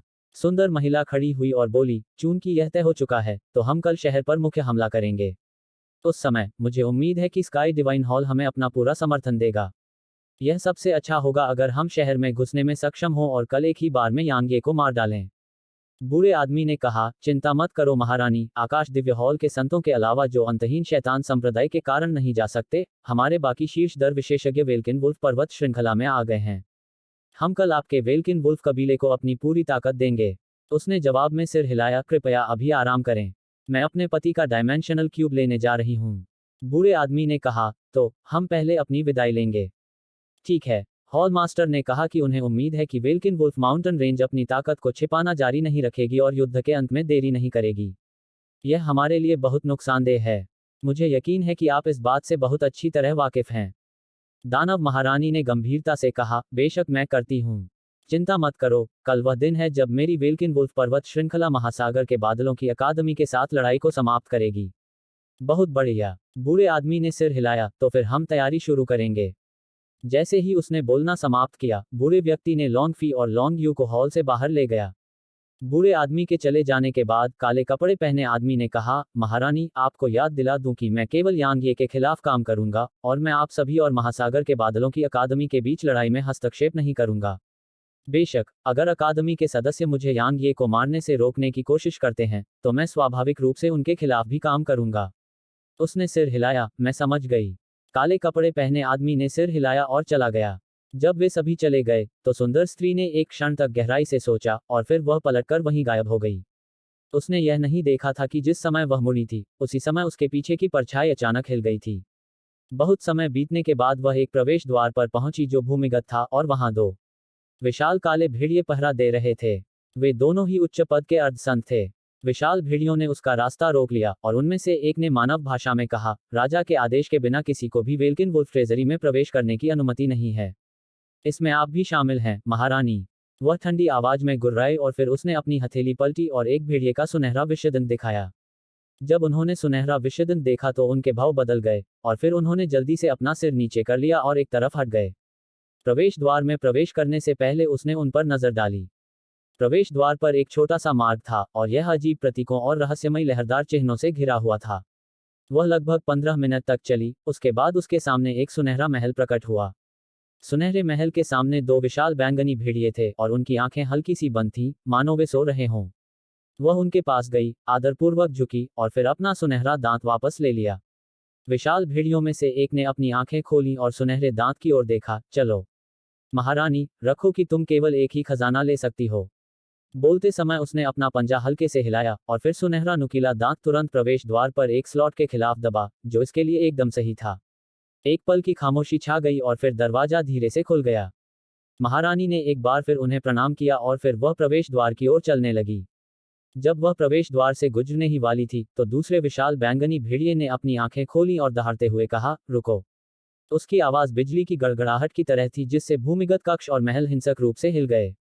महारानी का नाजुक शरीर कांप उठा और फिर वह पलटी और बैंगनी भेड़िए को आश्चर्य से देखने लगी। बैंगनी भेड़िए ने उसकी ओर कोई ध्यान नहीं दिया और उसकी नजर उसकी परछाई पर चली गई। अध्याय 945 दानव राजा का खजाना। अंकल मो। सुंदर महिला ने हैरान भाव से विशाल भेड़िए को देखा। विशाल भेड़िया उसके पीछे की परछाई को घूरता रहा। काफी समय बीतने के बाद अचानक उसने अपना दाहिना पंजा उठाया और दूर से पंजा मारा। जहां उसकी परछाई थी, वहां से एक विस्फोट की आवाज आई, लेकिन जमीन बिल्कुल नहीं फटी, क्योंकि वहां कई सुनहरी लहरों ने प्रकाश की एक दीवार बना दी थी। विस्फोट की गूंज के बाद भी उसके पीछे की परछाई अभी भी बनी हुई थी। भाई मो, क्या हुआ? दूसरा भेड़िया हैरान था। वह विशाल भेड़िया, जिसे महिला ने अंकल मो कहकर संबोधित किया था, ने अपना सिर थोड़ा हिलाया और कहा, मुझे अभी अभी किसी मानव की आभा का आभास हुआ। किसी इंसान की आभा। सुंदर महिला और दूसरे विशाल भेड़िए के हाव भाव बदल गए और सुंदर महिला बोली, यह कैसे संभव हो सकता है? यह हमारे कबीले का एक प्रतिबंधित क्षेत्र है और यह उन शक्तिशाली प्रतिबंधों द्वारा संरक्षित है जिन्हें राजा ने स्वयं तैयार किया था। इसके अलावा इस क्षेत्र की रक्षा करने वाले एक दिव्य तावीज मास्टर द्वारा स्थापित एक शक्तिशाली संरचना भी है। यहाँ तक एक संत भी बिना आवाज किए इस जगह में प्रवेश नहीं कर पाएगा। अंकल मो, क्या आपको यकीन है कि आप गलत नहीं थे?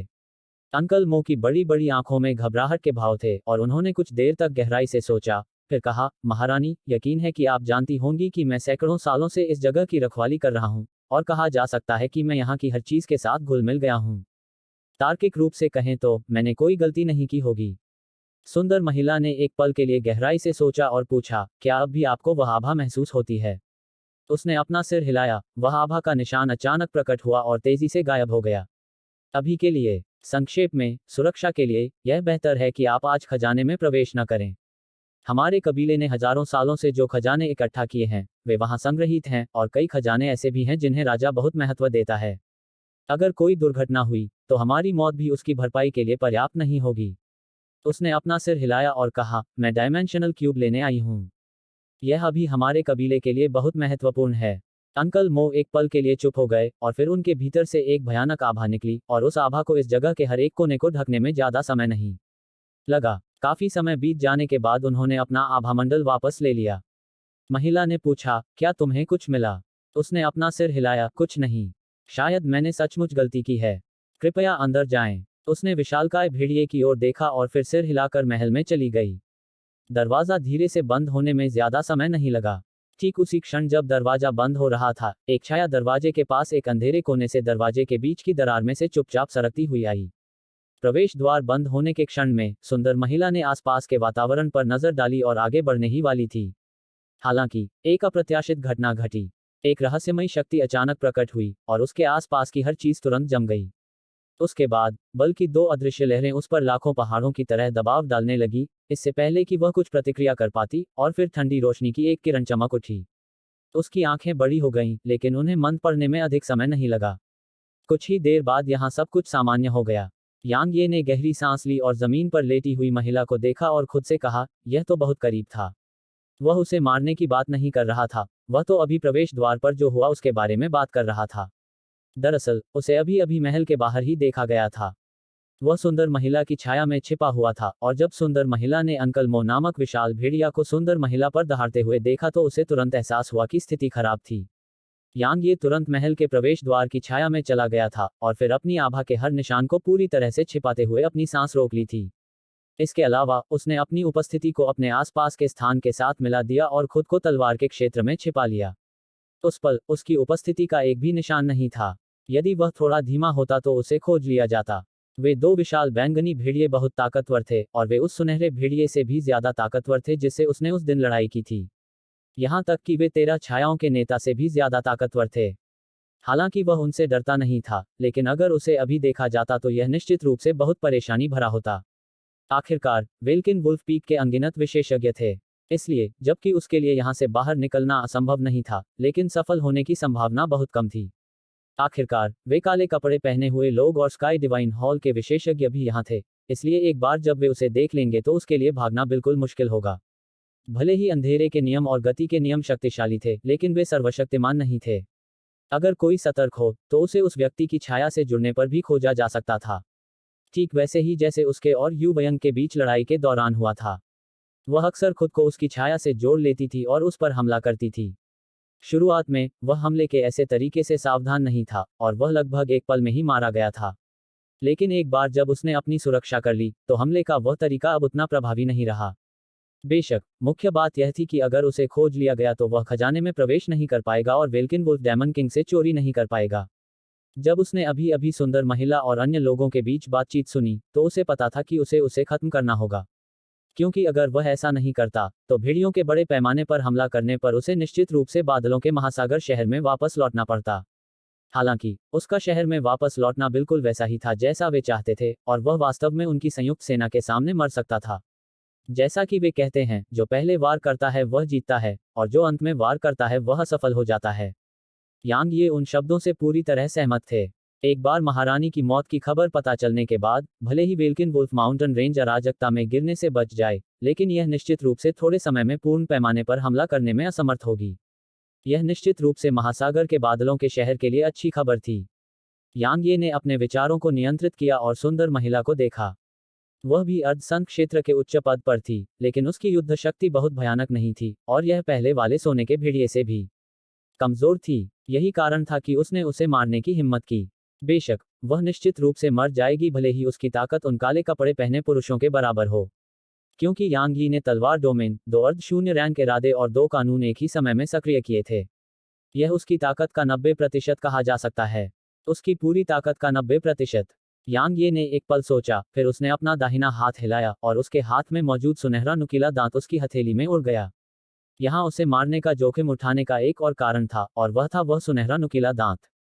चूंकि वह एक खजाने में प्रवेश कर चुका था, इसलिए वह खाली हाथ कैसे जा सकता था। हालांकि वह अच्छी तरह से जानता था कि अगर उसने उसे नहीं मारा, तो जब वह उसे मार देगी तो उसे भी मजबूरन यहाँ से चले जाना पड़ेगा। अन्यथा वह यहाँ फंस जाएगा। क्योंकि खजाना एक बाधा से घिरा हुआ था जिसे एक संत ने बनाया था, और भेड़िए का दांत उस बाधा की कुंजी था। उसकी वर्तमान शक्ति बाधा को तोड़ने के लिए पूरी तरह अपर्याप्त थी, इसलिए खाली हाथ लौटने से बचने का एकमात्र तरीका उसे मारना था। यांग ये ने उस पर और ध्यान नहीं दिया और अपने आसपास के क्षेत्र को देखा। उसके पास ही 13 सीलबंद कमरे थे, और उन्हें उनकी सामग्री के साथ लेबल करके साफ किया गया था, जैसे कि हथियार, औषधीय जड़ी बूटियां, अयस्क, आंतरिक कोर, क्रिस्टल। हालांकि उनमें से किसी पर भी साधना तकनीक या युद्ध तकनीक के रूप में लेबल नहीं था। हालांकि यांग यी को यह बात समझ में आ गई, क्योंकि वेल्किन वुल्फ माउंटेन रेंज राक्षस जानवरों का एक कबीला था, इसलिए वे किसी भी साधना तकनीक या युद्ध तकनीक की खेती करने में असमर्थ थे। चूंकि वे राक्षस जानवरों के लिए बेकार थे, इसलिए उन्हें स्वाभाविक रूप से संग्रहित नहीं किया गया था। यांग ये पहले कमरे में गया, जिस कमरे पर औषधीय जड़ी बूटियां लिखी थीं। कमरे में दरवाजा नहीं था, और इसकी दीवार पर सिर्फ भेड़िए के दांत का निशान था। यांग ये ने बिना किसी हिचकिचाहट के सोने के दांत को उस निशान में रख दिया। एक चमकदार रोशनी की किरण तुरंत चमक उठी, और फिर कमरे की चट्टानी दीवार धीरे धीरे अलग होने लगी। जैसे ही इसे खोला गया, घनी खुशबू की एक किरण उसके चेहरे पर छा गई, जिससे उसका पूरा शरीर तरोताजा महसूस करने लगा। यांग ये इस घटना से चौंक गया, और उसने अपनी नज़र कमरे में केंद्रित कर दी।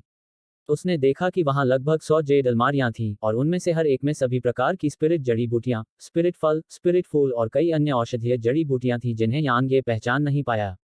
यांग यी ने उन पर नजर डाली और पाया कि यहाँ कुल मिलाकर 10,000 से अधिक लोग थे, और उनमें से हर एक वास्तव में संत रैंक पर था। संत रैंक, उनमें से हर एक। सबसे महत्वपूर्ण बात यह है कि यांग ये को यह देखकर सुखद आश्चर्य हुआ कि आत्मा की गोली को परिष्कृत करने के लिए वास्तव में कुछ औषधीय जड़ी बूटियां थीं। आखिरकार जियाओ क्यू अभी भी गहरी नींद में थी, इसलिए अब जब उसके पास ये औषधीय सामग्रियां थीं, तो उसे केवल कीमिया में अपनी उपलब्धियों को सुधारना था, और वह तुरंत जाग सकती थी। इसके अलावा यहाँ की औषधीय जड़ी बूटियों का उपयोग अन्य कीमती औषधीय गोलियों को परिष्कृत करने के लिए किया जा सकता है। इसलिए यांग ये एक पल के लिए भी शांत नहीं रह सका।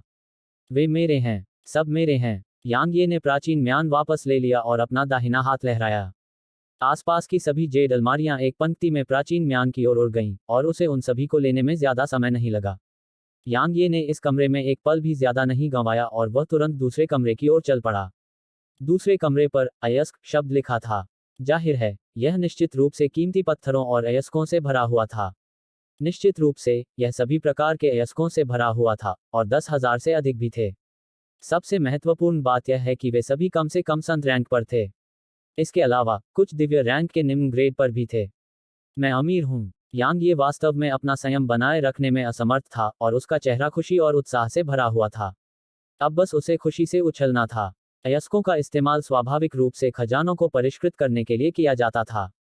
हालांकि वह नहीं जानता था कि कैसे करना है, लेकिन दाओवादी गु जानता था।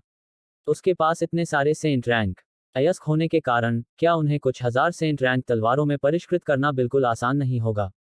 इस समय ऐसा लग रहा था जैसे यांग ये अपने आदेश पर 1000 संत रैंक की तलवारों को हमला करते हुए देख सकता था। काफी समय बीतने के बाद यांग ये ने गहरी सांस ली और अपने दिल में उत्साह और खुशी को बलपूर्वक दबाया, और फिर उसने यहाँ की हर चीज को लूटना शुरू कर दिया। कुछ ही सांसों से कम समय में सभी अयस्क प्राचीन म्यान के भीतर थे। लगता है ये राक्षस राजा वाकई बहुत अमीर हैं। हे, अगर मुझे मौका मिले तो मुझे दूसरे राक्षस राजाओं के खजानों का दौरा करना चाहिए। ठीक है, बस एक दौरा।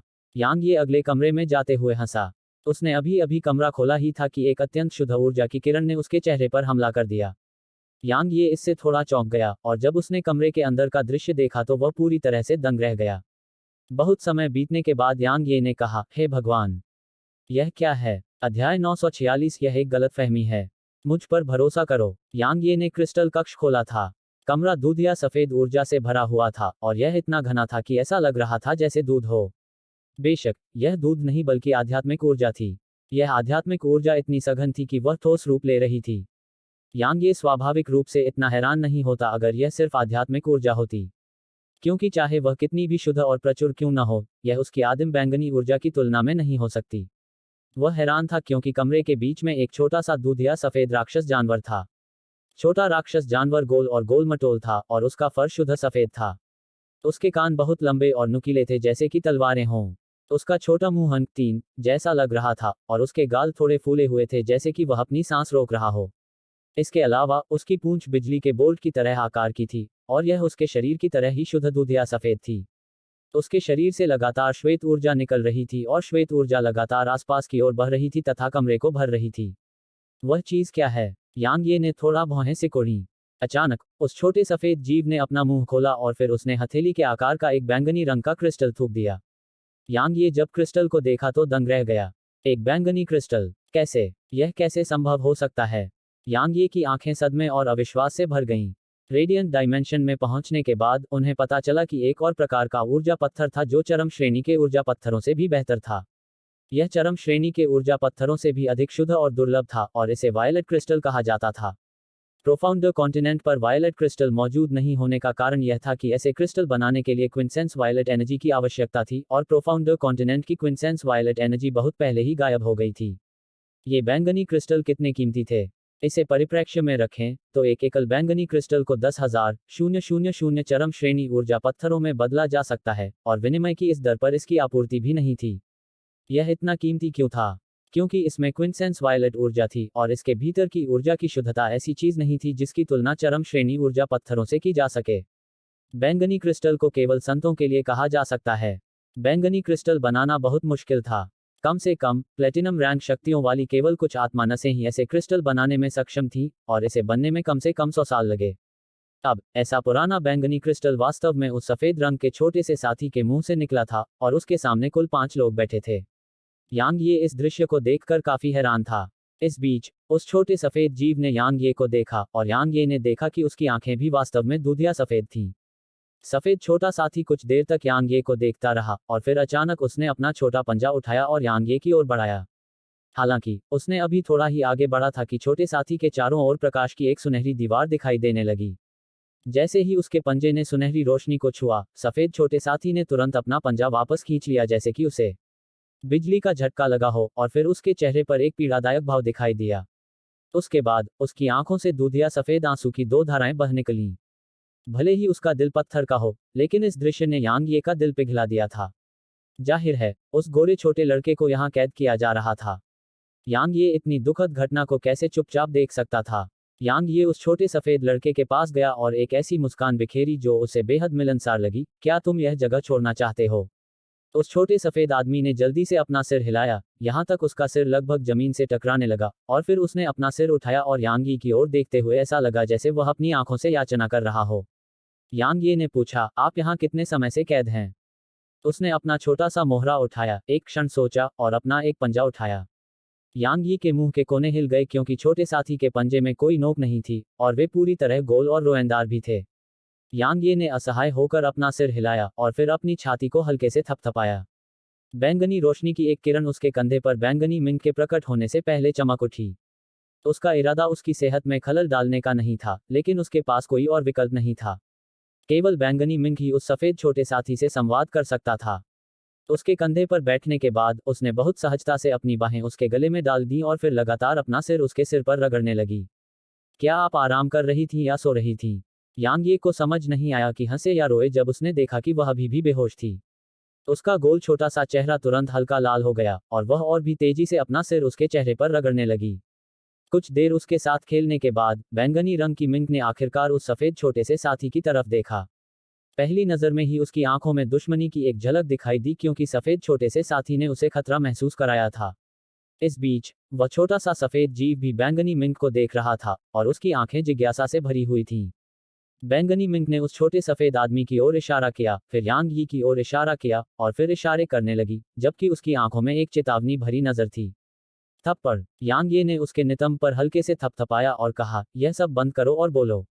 उसने शर्मिंदगी से उसे घूरते हुए कहा, यह एक लड़की है। तुम्हें उसके बारे में कुछ भी सोचने की अनुमति नहीं है। यांग ये का चेहरा काला पड़ गया जब उसने सुना, क्या मैं तुम्हारे लिए ऐसा व्यक्ति हूं? बैंगनी मिंक ने गुर्राहट की और फिर वह पीछे मुड़ी और उस छोटे सफेद जीव को देखने लगी तथा उससे बातचीत करने लगी। यांग यी की नज़र धीरे धीरे गंभीर हो गई क्योंकि बैंगनी मिंक ने उसके लिए अनुवाद किया। यह पता चला कि सफेद छोटा सा साथी वास्तव में एक स्प्राइट किंग था, लेकिन वह ऊर्जा का स्प्राइट किंग था। ऊर्जा का स्प्राइट राजा क्या था? यह आत्मा ऊर्जा से पैदा हुआ स्प्राइट राजा था। जहां तक इस बात का सवाल है कि वह सफेद छोटा सा साथी कैसे पैदा हुआ या वह कहां पैदा हुआ, उसे इसकी कोई याद नहीं थी। जब यांग ये ने वायलेट मिंक से उसकी क्षमताओं के बारे में पूछने के लिए कहा, तो उसके जवाब ने यांग ये के मुंह के कोनों को फिर से हिला दिया। क्योंकि ऊर्जा का स्प्राइट राजा लेई लिन और शियाओ यंग जैसे अस्तित्वों की तुलना में थोड़ा बेकार था। क्योंकि ऊर्जा के स्प्राइट राजाओं के पास कोई आक्रामक क्षमता नहीं थी। बेशक वे बहुत कीमती भी थे, क्योंकि वह आत्मिक ऊर्जा पर निर्भर हो सकती थी और आत्मिक ऊर्जा पैदा कर सकती थी। इसके अलावा वह बैंगनी क्रिस्टल भी बना सकती थी, इसीलिए उसे यहाँ कैद किया गया था। उसके अनुसार वेल्किन वुल्फ डेमन किंग ने उसे 600 से ज्यादा सालों तक यहाँ कैद करके रखा था। उस समय वेल्किन वुल्फ डेमन किंग कोई संत भी नहीं था। सोने के अलावा वह इन 600 से ज्यादा सालों में बैंगनी क्रिस्टल बनाती रही थी। यांग ये और बैंगनी मिंक दोनों चुप हो गए जब उन्हें इस बारे में पता चला। बैंगनी मिंक की आंखों में कोई शत्रुता नहीं बची थी, बल्कि थोड़ी सी दया भी थी। यांग ये ने बहुत देर तक गहराई से विचार किया और कहा, मैं तुम्हें मुक्त कर सकता हूं, लेकिन मेरी एक शर्त है। इस बार सफेद बालों वाले छोटे लड़के ने सहमति में सिर नहीं हिलाया, बल्कि उसने यांग ये को दयनीय भाव से देखा। जाहिर है, उसने सोचा था कि वह उसे सिर्फ अपने लिए बैंगनी क्रिस्टल बनाने के लिए कैद कर लेगा। यांग ये ने कहा, मैं तुमसे कहना चाहता हूं कि तुम मेरे साथ रहो। लेकिन चिंता मत करो, मैं तुम्हें कैद नहीं करूंगा। मैं सिर्फ इतना चाहता हूं कि तुम मेरे साथ 10 साल तक रहो, और अगर उस दौरान तुम्हारे पास वो बैंगनी क्रिस्टल हैं तो तुम्हें मुझे देने होंगे। उन 10 सालों के बीत जाने के बाद तुम तय कर सकते हो कि तुम मेरे साथ रहना चाहते हो या नहीं, और अगर तुम जाने का इरादा भी रखते हो तो मैं तुम्हें नहीं रोकूंगा। सफेद रंग के छोटे से साथी की आंखें चमक उठीं। 10 साल उसके लिए बस एक पल थे। आखिरकार, जब तक वे बाहरी दुनिया के कुछ तत्वों से प्रभावित नहीं होते, तब तक उसके जैसे दुनिया से स्वाभाविक रूप से पैदा हुए अस्तित्व तब तक जीवित रह सकते हैं जब तक कि यह दुनिया नष्ट न हो जाए। हालांकि उसे यांग ये पर वास्तव में भरोसा नहीं था और इसके बजाय उसने बैंगनी मिंक को देखा। बैंगनी मिंक एक शुभ जानवर था और अक्सर खुद को आदिम बैंगनी ऊर्जा में डुबो देता था, इसलिए अन्य राक्षस जानवरों और खजानों के लिए उसके बारे में अच्छी भावना रखना बहुत आसान था। बैंगनी मिंक ने सिर हिलाया।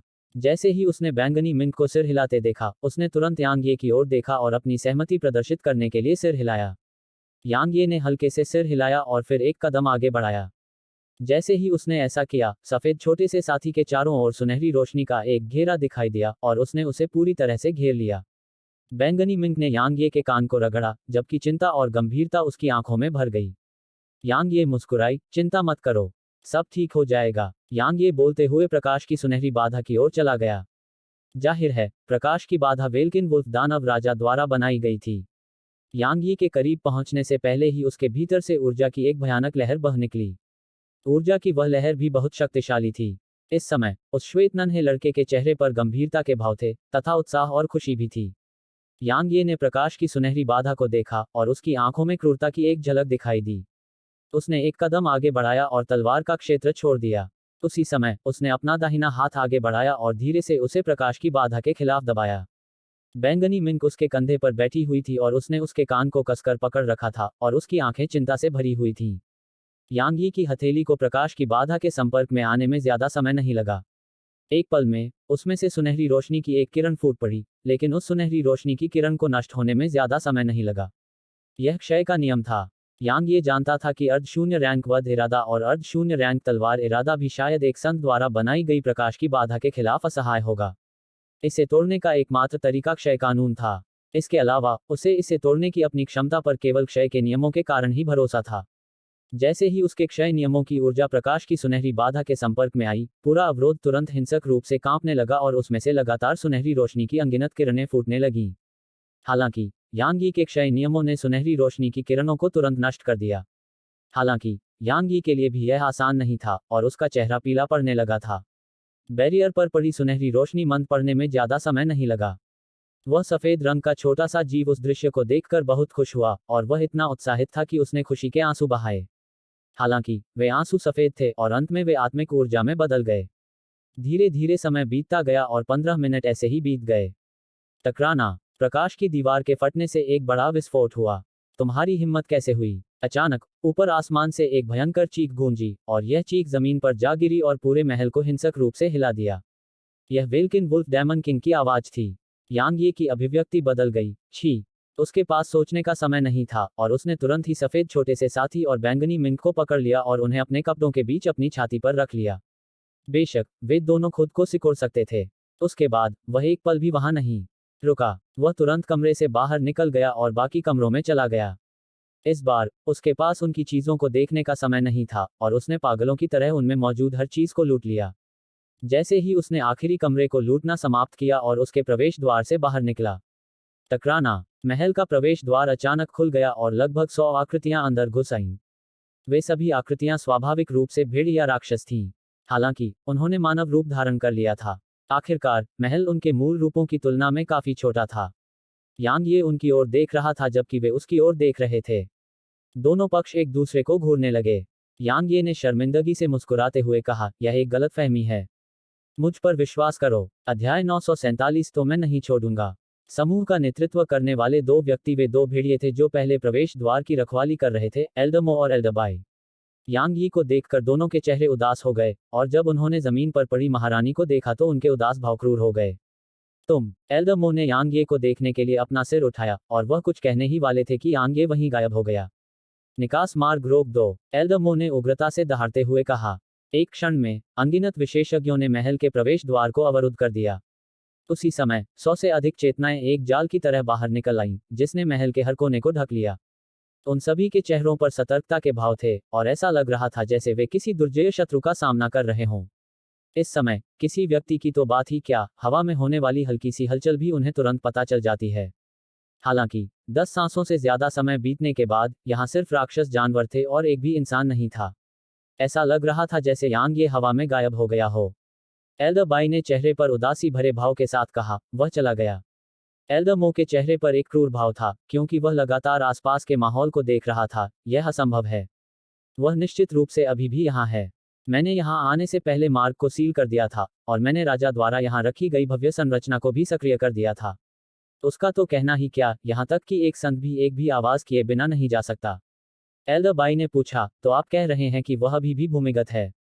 एल्डरमो ने जवाब दिया, अगर मैं गलत नहीं हूं तो वह यांग ये नामक व्यक्ति है जिसके पास दो तरह के नियमों की ऊर्जा है, अंधकार के नियम और गति के नियम। अच्छा, बहुत अच्छा, लगता है कि अभी मैं गलत नहीं था। उसने निश्चित रूप से महारानी की छाया से खुद को जोड़ लिया और खजाने में घुस गया। जब वह इतना बोला तो एल्डरमो अचानक चिल्लाया, सब लोग तुरंत अपनी छायाओं पर हमला करो।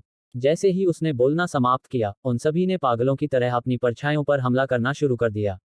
थोड़ी देर बीत गई, लेकिन विस्फोटों के अलावा यांग ये का कोई निशान भी नहीं था।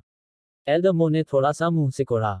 अचानक एल्डरबाओ के चेहरे का भाव बदल गया और उन्होंने कहा, भाई मो, आपका। जब एल्डरबाई बोल रहे थे उसी समय अचानक एक अप्रत्याशित घटनाक्रम घटित हुआ। एल्डरमो के पीछे की छाया से अचानक एक छाया चमकी और फिर एक खंजर एल्डरमो की गर्दन की ओर बढ़ा। इस समय हर कोई हैरान था। एल्डरमो भी बहुत हैरान था, क्योंकि उसे खतरे का बहुत ज्यादा एहसास हो गया था। हालांकि उसने भागने का विकल्प नहीं चुना क्योंकि अब ऐसा करने के लिए बहुत देर हो चुकी थी। इसके अलावा उसके पास पलटवार करने का समय भी नहीं था। लेकिन उसे शांत होने और पीछे मुड़ने में ज्यादा समय नहीं लगा, जबकि उसके पूरे शरीर में कई काले धब्बे दिखाई देने लगे। झंकार। तराजू अभी अभी ही दिखाई दिए थे कि एल्डरमो को अपनी गर्दन से तेज दर्द महसूस हुआ। हालांकि उनके मुंह के कोनों पर एक ठंडी मुस्कान उभर आई क्योंकि यांग यी का हमला उनकी सुरक्षा को भेदने में सक्षम नहीं था। एल्डरमो ने इस बारे में ज्यादा नहीं सोचा और वह बस पलटवार करने ही वाला था। लेकिन अचानक लाल रोशनी की एक किरण ने उसे घेर लिया और वह कुछ पल के लिए स्तब्ध रह गया जबकि उसकी आंखों में लाल रंग की लाली उभर आई। एल्डरमो चौंक गया और जल्दी से अपनी जीभ की नोक को काटा और उससे होने वाले तेज दर्द ने उसके दिमाग को शांत कर दिया। लेकिन उसी समय अचानक अदृश्य शक्ति की एक और लहर ने उस पर दबाव डाला और फिर अनुभव करना। एल्डर की गर्दन से हल्का सा दर्द महसूस हुआ और हल्की सी फुसफुसाहट हुई। उसके बाद एक अदृश्य शक्ति उस बिंदु से गुजरी और उनके शरीर में घुस गई। एक पल में एल्डर की आंखें चौड़ी हो गईं और अविश्वास और आश्चर्य ने उन्हें भर दिया। लेकिन उनकी आंखों का रंग फीका पड़ने में ज्यादा समय नहीं लगा। भाई मो, एल्डर बाई की आंखें क्रोध और डक से लगभग फटी हुई थीं, और वह हमला करने ही वाला था। हालांकि अचानक उसकी छाया से एक छाया निकली और एक खंजर तेजी से उसकी गर्दन की ओर घुस गया। अनुभव करना। एल्डर बाई का शरीर उसी स्थान पर अकड़ गया और खून की धार बहने लगी, और एल्डर की तरह ही उनकी आंखें भी उनकी मृत्यु के क्षण में अविश्वास से भर गईं। क्योंकि उसके पीछे भी एक व्यक्ति था और उसके आगे भी एक व्यक्ति था। यहाँ एक भी मनुष्य नहीं था, केवल दो थे। यांग यी के हमले से लेकर एल्डर और एल्डर बाई की मौत तक एक सांस से भी कम समय बीता था।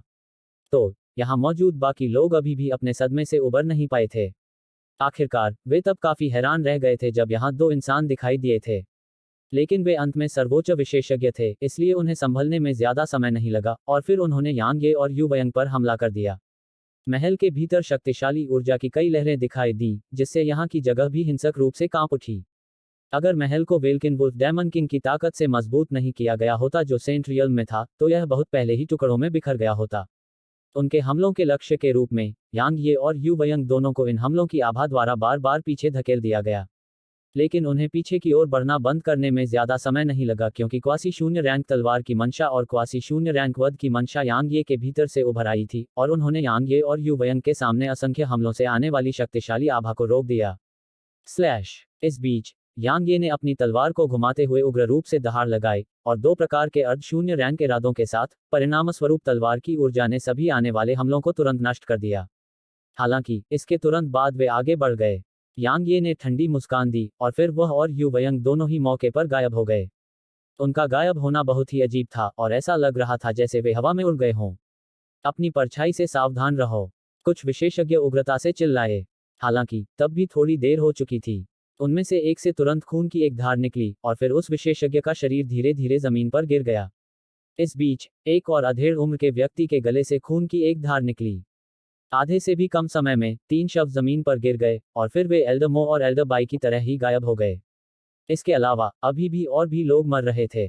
यहाँ सभी राक्षस जानवर भयभीत हो गए, क्योंकि शुरुआत में उन्हें मारने वाले सिर्फ 2 लोग थे, लेकिन बहुत कम समय में यहाँ बहुत सारे काले कपड़े पहने हुए लोग दिखाई देने लगे। 2 सांस से भी कम समय में यहाँ वास्तव में 9 काली आकृतियां दिखाई देने लगीं।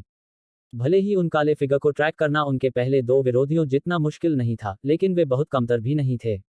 इसके अलावा वे 9 काले फिगर वास्तव में अपनी शारीरिक सुरक्षा की अनदेखी करने में सक्षम थे। बहुत समय नहीं बीता कि भेड़िए जो अभी मानव रूप में थे, भागकर गिर पड़े, और 100 के समूह में केवल 70 ही बचे। इसके अलावा यह संख्या अभी भी तेजी से घट रही थी। पीछे हटो, पीछे हटो, कुछ भेड़िए गुस्से से चिल्लाए। यह सुनकर अन्य लोगों की हिम्मत एक क्षण भी अधिक रुकने की नहीं हुई, और वे तेजी से बाहर की ओर भाग निकले। वास्तव में अगर वे बाहर होते तो उन्हें इतनी आसानी से नहीं मारा जाता, और इसमें एल्डर और एल्डर बाई भी शामिल थे, क्योंकि वे महल के अंदर रहते हुए अपने मूल रूप में वापस नहीं आ पाए। महल बहुत छोटा था, और यह उनके मूल रूपों को बिल्कुल भी समायोजित नहीं कर सकता था। अगर वे अपने मूल रूप में वापस आ भी जाते, तो यांग ये की अर्ध शून्य रैंक तलवार की मंशा भी आसानी से उनकी सुरक्षा को भेद नहीं पाती, और यह विशेष रूप से एल्डर और एल्डर बाई के लिए सच था। आखिरकार मानव रूप धारण करने वाले राक्षस जानवरों की शक्ति में वास्तव में गिरावट आई थी। बेशक अगर वे आमने सामने की लड़ाई में एक दूसरे से टकराते भी, तो यांग ये का पक्ष भेड़ियों के समूह के सामने कमजोर नहीं होता। हालांकि वह उन्हें इस तरह नहीं मार पाता जैसा कि वह भी कर रहा था। आखिरकार उनमें से हर एक उच्च श्रेणी का अर्धसंत था। सभी भेड़ियों को भूमिगत प्रवेश द्वार से बाहर निकलने में ज्यादा समय नहीं लगा। यांग ये ने जमीन पर पड़ी लाशों को इकट्ठा किया, अपने तलवार सेवकों को प्राचीन म्यान में रखा, और फिर जल्दी से भूमिगत क्षेत्र से बाहर निकल गया। आखिरकार वह यहाँ ज्यादा समय तक नहीं रह सकता था, क्योंकि वे निश्चित रूप से जगह छोड़ने के बाद बैकअप के लिए बुलाएंगे। यहाँ सिर्फ वेल्किन वुल्फ माउंटेन रेंज के कई विशेषज्ञ ही नहीं थे, स्काई डिवाइन हॉल के विशेषज्ञ और काले कपड़े पहने लोग भी यहाँ थे। इसलिए अगर वे सभी यहाँ आ गए तो वह बड़ी मुसीबत में पड़ जाएगा। जहां तक कत्लेआम जारी रखने की बात है, तो उसका दिमाग अभी भी ठीक काम कर रहा था, तो वह कैसे सोच सकता था कि वह अकेले ही पर्वत श्रृंखला पर सभी भेड़ियों का कत्ल कर सकता है। अब वह बस भागना चाहता था। यांग यी को प्रकाश की किरण में बदलने में अधिक समय नहीं लगा जो प्रवेश द्वार से बाहर निकली। जैसा कि उसने उम्मीद की थी, निकास द्वार के चारों ओर अनगिनत भेड़िए थे। सभी भेड़िए वास्तव में अर्धसंत थे, और उनकी संख्या हजारों में थी। इसके अलावा उनमें से हर एक के पास बेहद मजबूत आभा थी। जाहिर है वे कुलीन लोग थे जिन्होंने अनगिनत लड़ाइयों का अनुभव किया था। यांग यी की पलकें झपकने लगी ऐसा दृश्य देखकर। आखिर भेड़ियों की ऐसी सेना अगर शहर पर हमला कर दे तो चाहे कितने भी लोग क्यों न हो वह मर जाएगा।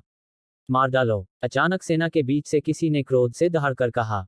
आओ। हाफ सेंट रियल में हजारों भेड़ियों ने क्रोध से दहाड़ लगाई और उनकी दहाड़ तुरंत ध्वनि तरंगों में बदल गई जो यांगी की ओर बह गई। दहाड़ से पैदा हुई शक्तिशाली ध्वनि तरंग ने बादलों को लहरदार बना दिया और ऐसा उछाल दिया जैसे समुद्र में तूफान आ गया हो। यह देखने में बिल्कुल चौंकाने वाला दृश्य था। यांगी को तुरंत ध्वनि तरंग के बल से लगभग 3 किलोमीटर पीछे धकेल दिया गया। इसके अलावा यह उन परिस्थितियों में भी था जब उसने ध्वनि तरंग का विरोध करने के लिए 2 और 0 रैंक इरादों का उपयोग किया था। अगर वह ऐसा न करता तो भेड़ियों की सेना से लड़ने की कोई जरूरत नहीं होती, क्योंकि सिर्फ वह ध्वनि तरंग ही उसे टुकड़े टुकड़े करने के लिए पर्याप्त होती। यह वेल्किन वुल्फ माउंटेन रेंज की असली ताकत है। यांगे के चेहरे पर एक गंभीर भाव था क्योंकि वह भेड़ियों की सेना को देख रहा था जो उस पर हमला कर रही थी। अगर वे उससे एकल मुकाबले में लड़ें तो उनमें से कोई भी उसका मुकाबला नहीं कर पाएगा। हालांकि अगर वे सेना में शामिल हो जाते हैं तो उनसे लड़ने की बात तो दूर, उनसे निकलने वाली भव्य आभा भी इतनी भयानक होती है कि उसका विरोध करना काफी मुश्किल होता है। यांग यी के लिए एक अकेले अर्धसंत से लड़ना बिल्कुल भी मुश्किल नहीं था, न ही 100 से। शायद 1000 से लड़ना थोड़ा मुश्किल होता, लेकिन 10,000 इतनी ताकत नहीं थी जिसका वह सामना कर सके। जहां तक 10,000 की बात है, यांग ये एक इंसान था, वह कोई भगवान नहीं था। तो यांग ये ने पीछे मुड़कर भागने में संकोच नहीं किया। वह बिल्कुल भी पीछे नहीं हटा और अपनी तलवार पर उड़ गया। इसके अलावा उसने गति के नियमों का भी उपयोग किया, इसलिए वह प्रकाश के एक महीन धागे में बदल गया जो क्षितिज में गायब हो गया। हालांकि इसमें बहुत समय नहीं लगा और अचानक आसमान में एक बड़ा सुनहरा जाल दिखाई दिया और इसने यांगे को वापस वहीं पहुंचा दिया जहां वह कुछ क्षण पहले था। वास्तव में यह कहा जाना चाहिए कि इसने यांगी को जमीन पर गिरा दिया। टकराना। यांगी का शरीर जमीन पर टकराया लेकिन जमीन बिल्कुल भी नहीं टूटी और वह केवल हिंसक रूप से हिली। यांगी खड़ा हुआ और उसने विशाल जाल को देखा, जबकि उसने अपने पूरे शरीर में सुन्नता महसूस की। उसके बाद वह प्रकाश की किरण में बदल गया जो दूर तक गायब हो गई और उसे अपनी तलवार नियंत्रण तकनीक और गति के नियमों के प्रभाव में वेल्किन वुल्फ पीक पर शहर के सामने पहुंचने में ज्यादा समय नहीं लगा। प्रकाश की एक किरण चमकी और तुरंत शहर के द्वार पर पड़ी। टकराना। शहर के दरवाजे टुकड़े टुकड़े हो गए। यांग ये बस बाहर निकलने ही वाला था कि अचानक नष्ट हो चुके शहर के दरवाजों पर एक सुनहरा जाल दिखाई दिया और यह ऐसी संरचना वाली एकमात्र जगह नहीं थी। उसके चारों ओर शहर की दीवारों के ऊपर भी सुनहरे जाल दिखाई दिए थे और वे आकाश में सुनहरे जाल के साथ मिलकर एक विशाल सुनहरे जाल की जेल बन गए जिसने वेल्किन वुल्फ पीक के पूरे क्षेत्र को घेर लिया। यांगे का चेहरा थोड़ा उदास हो गया। उसके भीतर की गहन ऊर्जा पागलपन की हद तक बढ़ गई और वह बलपूर्वक सुनहरे जाल को तोड़ने ही वाला था। हालांकि 10 मध्यम आयु वर्ग के पुरुष जिन्होंने सफेद वस्त्र पहने थे और अपने हाथों में भाले पकड़े थे, शहर के प्रवेश द्वार पर दिखाई दिए और उनका नेतृत्व एक बूढ़ा आदमी कर रहा था। यांग ये बूढ़े आदमी को जानता था क्योंकि यह स्काई डिवाइन हॉल का वह बूढ़ा आदमी था जिसने वुल्फ एम्प्रेस और वेल्किन वुल्फ हॉल में काले कपड़े पहने आदमी के साथ उसे मारने के तरीके पर चर्चा की थी। यांग यी की आंखें सिकुड़ गईं। उसका दाहिना पैर थोड़ा सा हिला और फिर वह तुरंत वहीं गायब हो गया। टकराना। अचानक आसमान में एक चमकदार रोशनी की किरण दिखाई दी। यह रोशनी चिलचिलाती धूप की तरह थी जिसने आसपास के हर कोने को रोशन कर दिया। इस समय यहाँ एक भी परछाई नहीं थी। जहां तक यांग यी का प्रश्न है, रोशनी से उसका ठिकाना तुरंत पता चल गया। इस बीच शहर की दीवारों के चारों ओर हजारों भेड़िए जमा हो गए थे। इसके अलावा यहाँ सिर्फ भेड़िए ही नहीं थे बल्कि हजारों मानव विशेषज्ञ भी थे जिनके हाथों में लंबे धनुष थे और उनमें से हर एक वास्तव में उच्च श्रेणी के अर्धसंत थे। उसी समय 6 काले कपड़े पहने आदमी अचानक यांगे के चारों ओर दिखाई दिए और काले कपड़े पहने आदमी जो मैदान का नेतृत्व कर रहा था ठंडी हंसी हंसा, यांगे अब तुम कहाँ भागने वाले हो। यांगे ने आसपास के माहौल पर नजर डाली और फिर उसके मुंह के कोनों पर एक हल्की सी क्रूर मुस्कान उभरी। तुम मुझे जाने नहीं दे रहे हो, है ना? ठीक है, तो मैं नहीं जाऊंगा। अध्याय 948। क्या तुम मुझसे एकल मुकाबले में सामना करने की हिम्मत रखते हो? तुम नहीं जा सकते। काले कपड़े पहने लोगों के नेता अन्यू ने कहा, यांगे, जब तक कि आज कोई संत यहाँ नहीं आता, अन्यथा तुम बर्बाद हो जाओगे। तुम्हें कितना भरोसा है? यांगे ठंडी हंसी हंसा, मैं बस इतना पूछना चाहता हूं कि क्या तुम मुझसे एकल मुकाबले में लड़ने की हिम्मत करोगे? एनयू की पलकें फड़क उठीं। वह बोलने ही वाला था कि अचानक यांगे ने उसकी ओर उंगली उठाई और जोर से बोला, अफवाह के अनुसार पूरे सेंट्रल डिवाइन प्रीफेक्चर में कुत्तों की तरह प्रतिभाशाली लोग हैं और उनमें से हर एक के पास असाधारण युद्ध शक्ति है। आज मैं यांगे आप जैसे सेंट्रल डिवाइन प्रीफेक्चर के किसी व्यक्ति की ताकत का अनुभव करना चाहता हूं। तो क्या तुम मुझसे लड़ने की हिम्मत रखते हो? अगर मैं तुम्हें 10 चालों में नहीं मार पाया तो मैं, यांग ये, अपनी जान ले लूंगा। तुरंत ही आसपास कोलाहलपूर्ण शोर गूंज उठा। कितना अहंकारी, बिल्कुल अहंकारी, अहंकार से भी परे। इस समय सभी यही सोच रहे थे। आखिरकार वे अच्छी तरह जानते थे कि एनयू सेंट्रल डिवाइन प्रीफेक्चर से है। सिर्फ स्काई डिवाइन हॉल के विशेषज्ञ ही सेंट्रल डिवाइन प्रीफेक्चर के बारे में जानने को उत्सुक नहीं थे, बल्कि राक्षस जानवर भी यही सोचते थे। क्योंकि सेंट्रल डिवाइन प्रीफेक्चर उनके लिए किंवदंतियों का स्थान था। माना जाता है कि केंद्रीय दिव्य प्रांत में जन्मजात संत और राक्षसी प्रतिभाएं थीं, जो अर्ध संत क्षेत्र के उच्च पद पर रहते हुए संतों को मार सकते थे। माना जाता है कि पाइन प्रांत के तथाकथित प्रतिभाशाली लोग वहां रेत की तरह आम थे। हालांकि उन्होंने कभी भी केंद्रीय दिव्य प्रांत की प्रतिभाओं की ताकत नहीं देखी थी। अब उनके पास मौका था, और यह सिर्फ सेंट्रल डिवाइन प्रीफेक्चर की एक प्रतिभा नहीं थी। स्काई डिवाइन हॉल के सदस्य और भेड़िया दानव एनयू को घूर रहे थे। उनकी राय में यांग ये उनके जाल में फंस गया था, इसलिए वह किसी भी कीमत पर बच नहीं सकता था। इसलिए अगर वे यांग ये को मारने से पहले सेंट्रल डिवाइन प्रीफेक्चर के एक प्रतिभाशाली व्यक्ति की ताकत देख पाते तो उन्हें कुछ समय बर्बाद करने में कोई आपत्ति नहीं थी। जैसे जैसे सभी लोग देखते गए, एनयू का चेहरा और भी भद्दा होता गया। अगर वह अब मना कर देता तो निश्चित रूप से वह अकेला नहीं होता जिसकी प्रतिष्ठा गिरती, यहां तक कि सेंट्रल डिवाइन प्रीफेक्चर भी अपमानित होता। क्योंकि एनयू की साधना यांग ये से कहीं बेहतर थी, और यांग ये ने तो यहां तक दावा किया था कि अगर वह 10 चालों में एनयू को नहीं मार पाया तो वह अपनी जान ले लेगा। यदि ऐसी परिस्थितियों में वह मना कर दे तो न केवल वेल्किन वुल्फ कबीले और स्काई डिवाइन हॉल के सदस्य उसे नीची नज़र से देखेंगे, बल्कि अन्य 5 काले कपड़े पहने लोग भी उसे नीची नज़र से देखेंगे। यांग यी के शब्दों ने उसके पास कोई रास्ता नहीं छोड़ा था। वह यांग ये से नहीं डरता था। जबकि यांग ये के पास 2 कानून और 2 अर्धशून्य रैंक इरादे थे, यह कहना एक बड़ा मजाक था कि यांग ये उसे 10 चालों के भीतर मार सकता है। वह काफी चिंतित था कि यांग ये कुछ योजना बना रहा था, क्योंकि यांग ये के साथ उसके टकराव ने उसे यह एहसास दिलाया था कि यांग ये काफी बेशर्म था। इस बीच यांग ये अचानक ठंडी हंसी हंसते हुए बोली, सेंट्रल डिवाइन प्रीफेक्चर से आए जीनियस, मुझे मत बताओ कि तुम डरे हुए हो। चिंता मत करो, तुम्हें बस इसे स्वीकार करना होगा और मैं तुरंत अपनी कही बात वापस ले लूंगी। आखिरकार मैं दूसरों को धमकाने से घृणा करती हूँ। मुझे उकसाने की कोई जरूरत नहीं है। एनयू आगे बढ़ा और यांग ये से सिर्फ 30 मीटर की दूरी पर रुक गया। मुझे पता है कि तुम जरूर कुछ योजना बना रहे हो। हालांकि मैं तुम्हें बता दूं कि तुम चाहे जो भी कोशिश करो, तुम अपनी ऊर्जा बर्बाद कर रहे हो, क्योंकि तुम निश्चित रूप से 10 चालों के भीतर मुझे मारने में असमर्थ होगे। बेशक मैं भी तुम्हें 10 चालों के भीतर नहीं मार सकता। शायद मैं इसे आजमा सकता हूं अगर मुझे 100 चालों की अनुमति दी जाए, लेकिन पूर्व शर्त यह है कि तुम भागो मत। यांग ये ने कहा, चूंकि तुम सहमत हो गए हो तो बकवास बंद करो और मुझसे लड़ो। तो फिर इसे लाओ। अन्यू की आवाज काफी क्रूर थी। जब उन्होंने देखा कि लड़ाई किसी भी समय शुरू हो सकती है, तो स्काई डिवाइन हॉल और वेल्किन वुल्फ कबीले के विशेषज्ञ लगभग 3 किलोमीटर पीछे चले गए।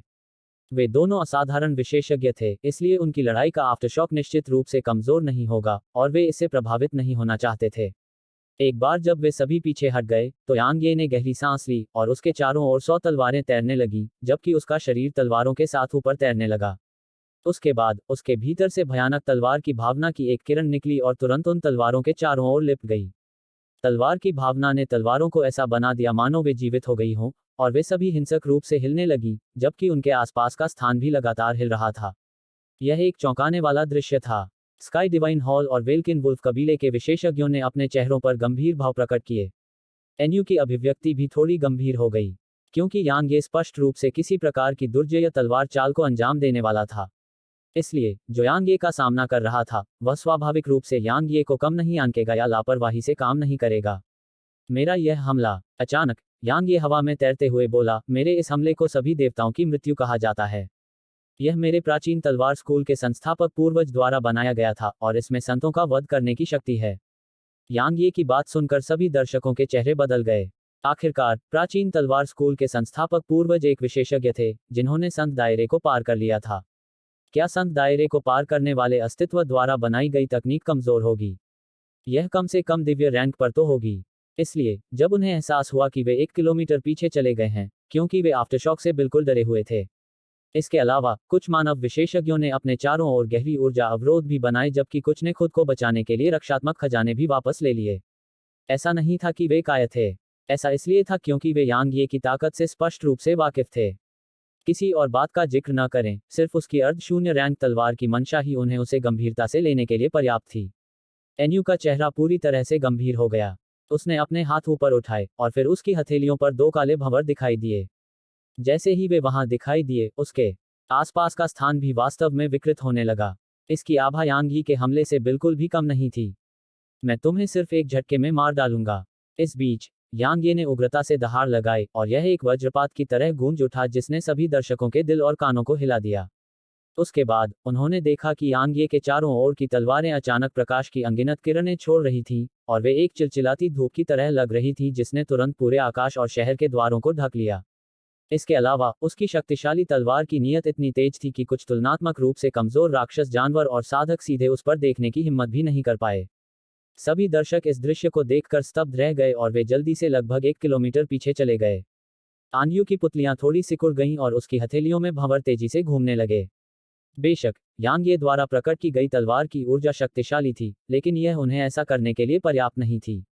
उनके आश्चर्य का कारण वास्तव में यह था कि उन्हें लगा कि यांग ये किसी तरह की भयानक तकनीक को अंजाम देने वाला था।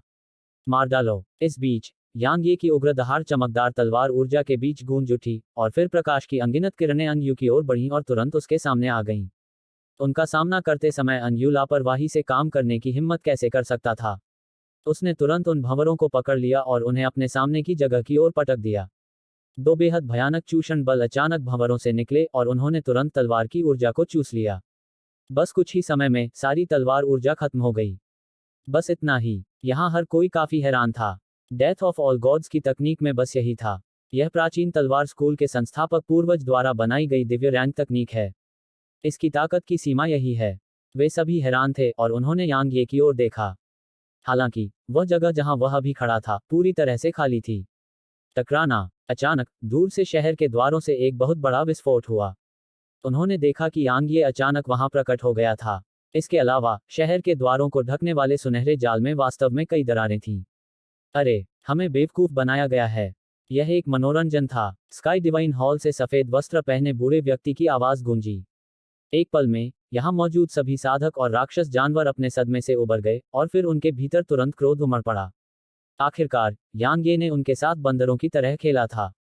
उसे मार डालो। ओह! राक्षस जाति और मानव जाति दोनों से अनगिनत अर्धसंतों ने यांग यी की ओर हमला किया। टकराना। इस बीच सुनहरा जाल जोर से हिला और फिर उनकी आंखों के सामने बिखर गया। आखिरकार उन्होंने यांग यी को एक प्रकाश की किरण में परिवर्तित होते हुए देखा और वह शहर के द्वार के पीछे गायब हो गई। वह भाग गया। ऐसे ही वे सभी अचंभित थे। आखिरकार एक सम्राट क्षेत्र साधक हजारों अर्धसंतों और 1000 से अधिक उच्च रैंक वाले अर्धसंतों से घिरा हुआ भाग गया था। यहाँ के साधकों और राक्षस जानवरों ने उसका पीछा करने का विकल्प नहीं चुना और इसमें अनयू और अन्य लोग भी शामिल थे। आखिरकार अगर यांग ये जिसके पास गति के नियम और अंधकार के नियम थे, भागने के लिए दृढ़ था, तो जब तक उनके पास मदद करने के लिए कोई संत या उसे फंसाने के लिए कोई दल न हो, तब तक उसे रोकना असंभव था, चाहे उनके पास कितने भी उच्च पद के अर्धसंत क्यों न हो। तलवार साधकों का कितना अपमान है। इस बीच लॉन्ग फेई ने गुस्से में कहा, सोचने पर मुझे लगा कि उसमें तलवार साधक होने का गर्व है। मैंने कभी नहीं सोचा था कि वह वास्तव में इतना बेशर्म काया होगा। हम्फ, अगर मेरा उससे सामना हुआ तो मैं निश्चित रूप से उसकी गर्दन तोड़ दूंगा। तुम गलत हो। इस बीच सफेद लबादा पहने बूढ़े आदमी ने अचानक कहा, यह एक स्मार्ट निर्णय था। ऐसी परिस्थितियों में वह चाहे जीते या हारे फिर भी मर जाएगा। अगर हम किसी को दोष देना चाहते हैं तो हम केवल खुद को लापरवाह और जिज्ञासु होने के लिए दोषी ठहरा सकते हैं। बेशक वह बेशर्म है। जैसे ही उसने बोलना समाप्त किया, बूढ़े आदमी की आवाज में रोष का भाव था। जाहिर है वह यांग ये द्वारा धोखा दिए जाने से काफी नाखुश था। अगली बार उसे मारना मुश्किल होगा। इस बीच अनयू अचानक बोला, मुझे पता है कि वह कुछ योजना बना रहा था, लेकिन मैंने कभी नहीं सोचा था कि वह भागने की योजना बना रहा होगा। मैं बस काफी उत्सुक हूँ। उसने इतने कम समय में संरचना को कैसे तोड़ दिया। मैं भी उस संरचना को नहीं तोड़ सकता। बेशक अगर मुझे कुछ समय दिया जाए तो मैं कोशिश कर सकता हूँ, लेकिन उसके लिए इतनी आसानी से इसे तोड़ना बिल्कुल असंभव होगा। उसने यह कैसे पूरा किया? सफेद वस्त्र पहने बूढ़े व्यक्ति ने गंभीर भाव से कहा, ऐसा लगता है कि वह हमारी कल्पना से कहीं अधिक रहस्यमय है। वह वास्तव में है। अनयू ने आगे कहा, यदि वह अर्धसंत क्षेत्र के उच्च पद को प्राप्त करता है। नहीं, भले ही वह केवल अर्धसंत क्षेत्र तक ही पहुंच जाए, पाइन प्रांत के 5 शीर्ष प्रतिभाशाली लोग भी उसे नहीं मार पाएंगे।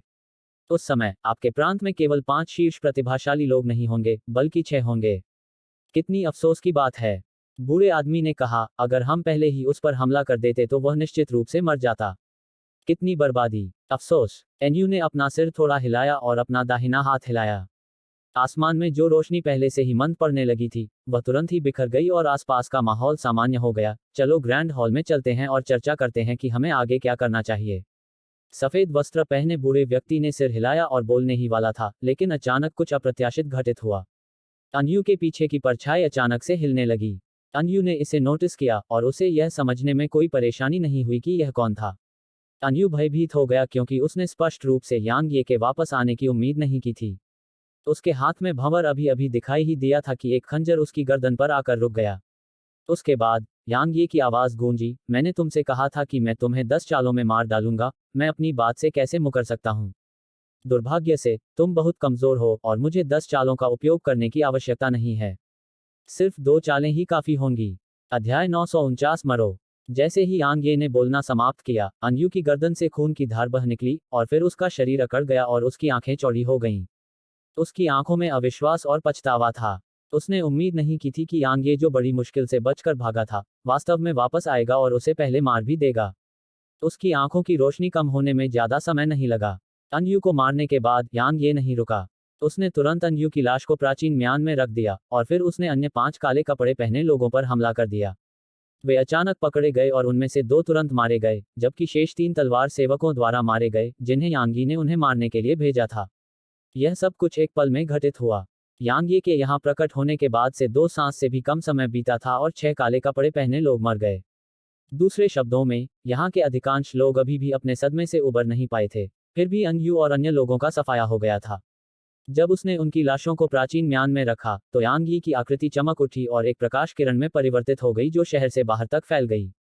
यांग ये, तुम्हें क्या लगता है तुम कहाँ जा रहे हो? अचानक एक भयंकर चीख गूंजी और फिर प्रकाश की एक लंबी किरण चमकी और तुरंत यांग ये के रास्ते को रोक दिया। सफेद लबादा पहने बूढ़ा आदमी प्रकाश की किरण के भीतर था। बूढ़े आदमी ने यांग ये पर अपनी हथेलियां थपथपाते हुए उग्र रूप से दहाड़ लगाई और सफेद प्रकाश के 2 शक्तिशाली चाप आगे की ओर बढ़े और तुरंत तलवार की ऊर्जा को तितर बितर कर दिया जिसने यांग ये को ढक रखा था। इसके अलावा यांग ये को भी बलपूर्वक 50 मीटर से अधिक पीछे धकेल दिया गया, जिससे उसे शहर में वापस धकेल दिया गया।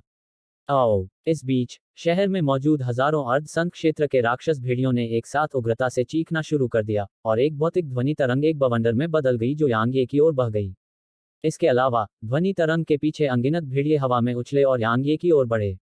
हजारों अर्धसंतों के आक्रमण से उत्पन्न भव्य आभा यांग यी पर दबाव डालते हुए असंख्य पर्वतों के समान प्रतीत हो रही थी, तथा इससे उसके चारों ओर का स्थान भी विकृत हो गया। यांग ये की अभिव्यक्ति थोड़ी बदल गई। वह स्वाभाविक रूप से खुद को युद्ध में फंसने नहीं दे सकता था। आखिरकार एक बार ऐसा हो जाने के बाद वह वास्तव में बच निकलने में असमर्थ हो जाएगा। यांग ये ने अपना दाहिना पैर जमीन पर पटका और जमीन जोर से हिली, जबकि उसका आकार एक बार फिर प्रकाश की किरण में बदल गया जो बूढ़े आदमी की ओर बढ़ गई। ऐसा लग रहा था कि यांग ये अपने गति के नियमों और तलवार नियंत्रण तकनीक के प्रभाव में प्रकाश की एक महीन और लंबी किरण में बदल गया था। हरक्यूलिस तलवार उसकी मुट्ठी में थी। उसने बूढ़े आदमी के इर्द गिर्द जाने का फैसला नहीं किया था क्योंकि बूढ़ा आदमी उसे ऐसा करने का मौका नहीं देगा। इसलिए यांग ये ने दोनों हाथों से हरक्यूलिस तलवार पकड़ी और उसे बूढ़े आदमी पर घुमाया। क्योंकि उसकी गति बहुत तेज थी और साथ ही वह अपनी पूरी ताकत का उपयोग कर रहा था, इसलिए हरक्यूलियन तलवार की शक्ति बहुत भयानक थी और यहाँ तक अंतरिक्ष भी उसके प्रभाव में फट गया था। जब यांग ये ने अपनी तलवार घुमाई तो बूढ़े आदमी का चेहरा हिंसक रूप से बदल गया था। क्योंकि यह बहुत तेज था, इतनी तेज कि वह इसे बिल्कुल भी चकमा नहीं दे सकता था। भले ही वह चकमा दे सकता था, लेकिन वह वास्तव में इसे चकमा नहीं दे सकता था। क्योंकि एक बार यांग ये शहर छोड़ देता है तो जब तक कोई संत यांग ये के खिलाफ कार्रवाई नहीं करता, तब तक यांग ये को मारना व्यवहारिक रूप से असंभव होगा। बूढ़े आदमी की आंखों में एक चमक सी चमक उठी जब उसने अपनी हथेली को पलटा और उसकी मुट्ठी में एक विशाल सफेद ढाल दिखाई दी। उसके भीतर की गहन ऊर्जा पागलपन की हद तक सफेद ढाल में बह गई, जिससे उस पर मौजूद विभिन्न प्रतीक अचानक घूमने लगे। उसके बाद ढाल की सतह पर सफेद ऊर्जा अवरोधों की परत दर परत दिखाई दी और एक सांस के 10वें हिस्से से भी कम समय में लगभग 1000 सफेद ऊर्जा अवरोध ढाल को ढक रहे थे। इस बीच यांग यी की अत्यंत शक्तिशाली तलवार ने विशाल ढाल पर प्रहार किया। टकराना, एक जोरदार विस्फोट हुआ और उनके चारों ओर का स्थान तुरंत टूट गया तथा असंख्य बारीक स्थानिक दरारें आसपास की ओर लगातार फैलती चली गईं। ढाल के पीछे बैठे बूढ़े आदमी ने मुंह में खून थूका और फिर उसे और ढाल को पीछे धकेल दिया गया। इस बीच हरक्यूलियन तलवार अभी भी ढाल पर दबाव डाल रही थी और उस पर मौजूद ऊर्जा अवरोध हरक्यूलियन तलवार के भीतर मौजूद शक्तिशाली बल के सामने लगातार फट रहे थे। उसी समय टक्कर के बिंदु से ऊर्जा की लहरें लगातार बाहर निकल रही थीं और यह एक बेहद चौंकाने वाला दृश्य था। इस बीच बूढ़े आदमी को अभी भी पीछे धकेला जा रहा था। ठीक उसी तरह बूढ़े आदमी को शहर से बाहर धकेल दिया गया और पहाड़ से नीचे धकेला जाने लगा। इस पूरी प्रक्रिया के दौरान वह खुद को रोक नहीं पाया, चाहे उसने कितनी भी कोशिश की हो। उन दोनों के पीछे हजारों की संख्या में अर्धसंत थे और उनमें 1000 से अधिक उच्च पदस्थ अर्धसंत थे। इसके अलावा अनगिनत भेड़िया राक्षस अचानक आगे बढ़ने लगे थे। हालांकि उन भेड़िया राक्षसों ने बिल्कुल भी पास आने की हिम्मत नहीं की और वे पास भी नहीं आ पाए, क्योंकि यांग ये और बूढ़े आदमी की गति इतनी तेज थी कि वे यांग ये और बूढ़े आदमी की आकृतियों को देख पाने में लगभग असमर्थ थे। बूढ़े आदमी के मुंह से खून की धार बह रही थी, जबकि उसका शरीर पीछे की ओर धकेला जा रहा था और विशाल सफेद ढाल पर ऊर्जा अवरोध गायब हो गए थे।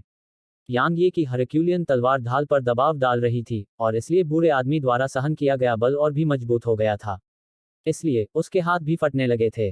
तुम मुझे इतनी ताकत से रोकने की कोशिश कर रहे हो। यांग ये के मुंह के कोनों पर एक ठंडी मुस्कान उभर आई। इस समय बूढ़े व्यक्ति को अचानक अपने दिल की गहराई से भय की एक किरण महसूस हुई। वह बस उस पर प्रतिक्रिया करने ही वाला था, लेकिन अचानक उसके पीछे एक छाया दिखाई दी और फिर एक खंजर उसकी गर्दन पर भोंक गया। वह बिना किसी बाधा के उसके आर पार निकल गया। खंजर को हल्के से झटका दिया गया और फिर बूढ़े आदमी का सिर हवा में उड़ गया। खून की धार आसमान में उछली। यांग ये ने अपना हाथ बढ़ाया और सफेद ढाल को पकड़ लिया और फिर उसे प्राचीन म्यान में रख दिया। सफेद ढाल उसकी हरक्यूलियन तलवार को रोकने में सक्षम थी, जिसे अर्ध शून्य रैंक तलवार इरादे और अर्ध शून्य रैंक वध इरादे से बढ़ाया गया था, इसलिए यह निश्चित रूप से साधारण नहीं था। इस प्रकार उसने इसे रखने का इरादा किया। उसके बाद यू वयंग गायब नहीं हुई। उसकी आकृति चमक उठी और यांग ये की छाया में विलीन हो गई। यह उसकी अचानक आई प्रेरणा से आया था। चूंकि यू वयंग और उसके पास अंधेरे के नियम थे, तो क्या इसका मतलब यह नहीं था कि वे दोनों एक दूसरे की छाया में छिप सकते थे? जरा सोचिए, अगर कोई व्यक्ति युद्ध में हो और अचानक उसकी छाया से कोई दूसरा व्यक्ति निकल आए तो क्या होगा? जब यू वयंग उसकी छाया में छिपी थी, तो वह न केवल महत्वपूर्ण क्षण में घातक प्रहार करने में सक्षम थी, बल्कि वह दूसरों के आश्चर्यजनक हमलों के खिलाफ सुरक्षा का एक रूप भी हो सकती थी। संक्षेप में, यह न केवल उसे एक शक्तिशाली अंगरक्षक देता था, बल्कि यह उसके विरोधियों को आश्चर्यचकित करने और उन्हें मारने का एक शानदार तरीका भी था। यांग ये जाने ही वाला था, लेकिन अचानक उसके चेहरे का भाव थोड़ा बदल गया और फिर उसने दोनों हाथों में हरक्यूलिस तलवार ली और उस पर वार कर दिया। झंकार, यह एक सुनहरे तीर पर लगा। अप्रत्याशित रूप से बढ़िया तीर टूटकर अलग नहीं हुआ, बल्कि यांग ये की हरक्यूलियन तलवार हिंसक रूप से कांपने लगी। उसके बाद उसका शरीर लगभग 300 मीटर पीछे धकेल दिया गया। उसकी आंखों में एक हल्की सी गंभीर अभिव्यक्ति उभरी जब उसने अपनी हथेली को देखा जो फट गई थी। उसने अपना सिर उठाया और आसमान की ओर देखा। इस समय 1000 उच्च पद के अर्धसंत आकाश में खड़े थे, जिनके हाथों में सुनहरे लंबे धनुष थे और उनके सभी धनुष पूरी तरह से खींचे हुए थे, जबकि उनके धनुष की डोरियों पर सुनहरे तीर तैयार थे। आत्मा की खोज। अचानक एक आवाज गूंजी और फिर हजारों धनुषों की डोरियों के छूटने की आवाजें गूंज उठीं। अगले ही पल आसमान से हजारों तीर बरस पड़े और यांग ये की ओर बढ़ गए। तीर अव्यवस्थित नहीं थे, इसके विपरीत वे नीचे उतरते समय एक पंक्ति बनाते थे और ऐसा लगता था जैसे आसमान से एक बहुत लंबा सुनहरा तीर उतर रहा हो। 1000 उच्च कोटि के अर्ध संतों की एकत्रित शक्ति कितनी भयावह थी। किसी भी मामले में यांग ये के चक्कर में एक ठंडक दौड़ गई। वह खुद को युद्ध में फंसने की हिम्मत नहीं कर सका, इसलिए वह घूम गया और एक प्रकाश की किरण में बदल गया जो दूर की ओर चली गई। यांग ये कुछ ही समय में लगभग 10 किलोमीटर दूर पहुंच गया, लेकिन एक बार फिर अचानक उसके चेहरे का भाव बदल गया। उसने पलटकर देखा तो पाया कि एक तीर अंतरिक्ष को चीरता हुआ उसके सामने आ गया था, जबकि तीरों की कतार का आखिरी तीर अभी भी अंतरिक्षीय दरार के भीतर था। यह वास्तव में आत्मा का पीछा करता है। यांग ये की आंखों में क्रूरता की एक झलक उभरी। उसने हरक्यूलियन तलवार को दोनों हाथों में लिया और उसे घुमाया। इस बार उसने अपनी पूरी ताकत लगाई और उसने इसे क्वासी शून्य रैंक तलवार के इरादे से भी बढ़ाया। हरक्यूलियन तलवार की शक्तिशाली शक्ति ने उसके चारों ओर के स्थान को विभाजित कर दिया। टकराना। तलवार और तीर टकराए। दोनों हिंसक रूप से हिल गए, जबकि यांग यी की अभिव्यक्ति बदल गई और फिर उसका शरीर लगभग 3 किलोमीटर पीछे विस्फोटित हो गया। जैसे ही उसने पीछे हटना बंद किया, सुनहरा तीर उसके सामने पुनः प्रकट हो गया और उसमें निहित भयानक ऊर्जा के कारण उसके चारों ओर का स्थान विकृत हो गया। यांग ये के मुंह के कोने फड़क उठे। उसने हिम्मत नहीं की कि वह उस पर वार करे, क्योंकि उसे इस बात पर जरा भी संदेह नहीं था कि वह उसके शरीर को आसानी से भेद सकता है। इसके अलावा एक बार जब वह उसके शरीर को भेद देता तो उसके भीतर की भयानक शक्ति निश्चित रूप से उसके आंतरिक अंगों को टुकड़े टुकड़े करने में बस एक पल का समय लेती। यांग ये ने फिर से हरक्यूलियन तलवार घुमाई। टकराना। एक बहुत बड़ा धमाका हुआ। इस बार यांग यी उड़ गया। ठीक उसी तरह तीर लगातार एक भूत की तरह यांग ये के पीछे पीछे चल रहा था। अंततः यांग ये ने इससे भागने का विकल्प छोड़ दिया।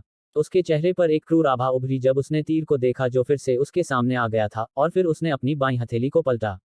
उसकी बाईं मुट्ठी में प्राचीन म्यान दिखाई दिया। उसने एक इरादे वाली तलवार को संकुचित किया, उसे म्यान में डाला और फिर उसे तेजी से बाहर निकाला। ओह! तलवार की ऊर्जा की एक किरण जो 25 ओवलैप हेवनरेंट को ले गई थी और जिसे क्वासी शून्य रैंक तलवार इरादे और क्वासी शून्य रैंक वध इरादे दोनों द्वारा बढ़ाया गया था, ने तुरंत तीर पर प्रहार किया। यह इसका अंत नहीं था। तलवार ऊर्जा की दो और किरणें थीं जिनमें तलवार ऊर्जा की पहली किरण के पीछे 25 अतिव्याप्त हेवनरेंट्स थे। टकराना। विस्फोटों की आवाज लगातार गूंज रही थी। तलवार की ऊर्जा की अनगिनत लपटें आसपास की जगहों पर फैल गईं और देखते ही देखते पूरा इलाका तहस नहस हो गया। कुछ ही समय में ऊर्जा की लहरें बिखर गईं और सुनहरे तीर गायब हो गए। यांग ये ने यह दृश्य देखकर राहत की सांस ली और फिर वह जमीन पर गिर पड़ा। आखिरकार वह तलवार की ऊर्जा की 3 किरणें छोड़ने के बाद पूरी तरह से थक चुका था, जिसमें 25 ओवरलैप्ड हेवनरेंट्स थे। यांग ये, अब तुम थक गए हो, है न? अचानक एक आदमी यहां आ पहुंचा। यह स्काई डिवाइन हॉल से लांग फेई था। लॉन्ग फेई यांग ये की ओर कदम दर कदम बढ़ा, जबकि उसके चेहरे पर एक ठंडी मुस्कान देखी जा सकती थी। यांग ये, मुझे मानना कि तुम बहुत ताकतवर हो। यहां तक कि मेरे स्काई डिवाइन हॉल के एरोगार्ड की संयुक्त सेना भी तुम्हें नहीं मार पाए। दुर्भाग्य से तुम अंत में मेरे हाथों मरोगे। मैं अपने लिए नाम बनाने का मौका तलाश रहा था। दुर्भाग्य से मैं अपनी इच्छा पूरी करने में असमर्थ रहा हूं। अगर मैं आज तुम्हें मार देता हूं तो मेरा नाम लॉन्ग फेई निश्चित रूप से पाइन प्रांत को झकझोर देगा। जैसे ही वह बोल रहा था, लॉन्ग फी की आकृति यांग ये की ओर बढ़ी। यांग ये, मर जाओ। अध्याय 950 वायलेट मिन की ईर्ष्या। लॉन्ग फेई यांग ये के शहर छोड़ने के बाद से ही उसका पीछा कर रहा था। जहां तक कारण की बात है तो वह यांग ये को मारने का मौका तलाश रहा था। दुर्भाग्य से न केवल वह पूरे रास्ते में ऐसा कोई मौका पाने में असमर्थ रहा, बल्कि उसने देखा था कि यांग ये कितना भयानक था, इसलिए उसने लगभग अपना पीछा छोड़ने का फैसला कर लिया था। क्योंकि उसे यांग ये को मारने की अपनी क्षमता पर भरोसा नहीं था। हालांकि उसने कभी नहीं सोचा था कि स्वर्ग उसे मौका देगा। क्योंकि यांग ये वास्तव में बुरी तरह घायल और थका हुआ था। यह एक अत्यंत दुर्लभ अवसर था। इसलिए लॉन्ग फेई ने हार नहीं मानी और तुरंत कार्रवाई की। लेकिन उसे रुकने में ज्यादा समय नहीं लगा क्योंकि यांग ये खड़ी हो गई थी और यांग ये की मुट्ठी में एक बड़ी तलवार थी। लॉन्ग फेई के चेहरे पर अभिव्यक्ति गंभीर हो गई थी क्योंकि वह विशाल तलवार को देख रहा था और उसकी आंखों की गहराई में डर की एक झलक भी दिखाई दे रही थी। आखिरकार लॉन्ग फेई को अभी भी वह दृश्य याद था जब यांग ये ने अपनी तलवार घुमाई थी। यांग ये ने जब लॉन्ग फेई को रुकते देखा तो ठंडी हंसी में हंस पड़ा। क्या तुम मुझे मारकर अपना नाम नहीं कमाना चाहते थे? सच कहूं तो मेरी गहन ऊर्जा सूख चुकी है और मैं पूरी तरह से थक चुका हूं। अगर तुम अभी कार्रवाई नहीं करोगे तो तुम्हारे पास दूसरा मौका नहीं होगा। लॉन्ग फेई ने उग्रता से कहा, क्या आपको लगता है कि मैं हिम्मत नहीं करूंगी? यांग ये ठंडी हंसी हंसा, तो जल्दी करो। लॉन्ग फेई के चेहरे पर एक भयंकर भाव था, जबकि उसके भीतर से भयानक आभा की धारें विस्फोटक रूप से बाहर निकल रही थीं, और उसका हर एक टुकड़ा यांग ये पर दबाव डाल रहा था। हालांकि यह यांग ये के सामने भी नहीं आया था कि उसकी तलवार की मंशा ने इसे उड़ा दिया। यह देखकर लॉन्ग फेई के चेहरे पर थोड़ा सा बदलाव आया और वह हमला करने में थोड़ा हिचकिचाने लगा। कचरा। यांग ये ने लॉन्ग फेई की ओर ठंडी नजर से देखा और फिर एक कदम आगे बढ़ा। यांग ये की आकृति वास्तव में लॉन्ग फेई की आंखों के सामने तुरंत गायब हो गई। लॉन्ग फेई की अभिव्यक्ति अत्यंत भद्दी थी क्योंकि वह वहीं खड़ा था। वह हमला करना चाहता था। वह वास्तव में ऐसा करना चाहता था। लेकिन किसी कारण से जब उसने यांग ये की शांत और संयमित उपस्थिति देखी तो उसे डर और झिझक महसूस हुई। खासकर जब उसे याद आया कि कैसे यांग ये ने अभी अभी उच्च पद के अर्ध संतों को कुत्तों की तरह मारा था, तो उसके दिल की गहराई में एक आवाज थी जो उसे ऐसा न करने के लिए कह रही थी। इसके अलावा जब उसने खुद को हमला करने के लिए मजबूर करने का इरादा किया तो यांग ये द्वारा अनयू और अन्य को मारने का दृश्य उसके दिमाग में आने से नहीं बच सका। इस समय लॉन्ग फेई यह देखकर चकित था कि यांग ये वास्तव में उसके दिमाग में लुकियानज याओ की तरह गहराई से अंकित हो गई थी। उन दोनों को हराना असंभव था। 2 सांस का समय भी नहीं बीता था कि 1000 से अधिक उच्च कोटि के अर्ध संत अपने हाथों में लंबे धनुष लेकर यहां आ पहुंचे। उसका कोई निशान नहीं है। समूह का नेतृत्व करने वाले मध्यम आयु वर्ग के व्यक्ति ने उदास भाव से दूर तक देखा। काफी समय बीतने के बाद उसने अपनी नजर हटाई और कहा, मैंने कभी नहीं सोचा था कि यह सिर्फ उसकी गति ही नहीं थी जो बेहद तेज थी, बल्कि वह हमारी संयुक्त ताकत से हमला करने में भी सक्षम था। वह वाकई असाधारण है। जब वह इतना बोल गया तो अधेड़ उम्र के आदमी ने लॉन्ग फेई की ओर देखा। लॉन्ग फेई, क्या तुमने उससे लड़ाई की थी? लॉन्ग फेई की पलकें थोड़ी झपकी और फिर उसने कहा, हमने 100 से ज्यादा वार किए। मुझे लगा था कि मैं उसे पकड़ लूंगा, लेकिन मैंने लापरवाही के एक पल में उसे भागने दिया। अधेड़ उम्र के आदमी ने थोड़ा सा मुंह सिकुड़ा। जाहिर है, उसे लॉन्ग फेई पर वाकई यकीन नहीं था। इस बीच लॉन्ग फेई ने कहा, बेशक वह मुझसे इसलिए हार गया क्योंकि वह आपकी संयुक्त तीरंदाजी तकनीक सोल परस्यूट से बुरी तरह घायल हो गया था। अन्यथा मुझे ही भागना पड़ता। यह सुनकर अधेड़ उम्र के आदमी की भौहें तन गईं, क्योंकि यह बात समझ में आती थी। उसने तुरंत सिर हिलाया और कहा, चलो वेल्किन वुल्फ पीक पर वापस लौटते हैं।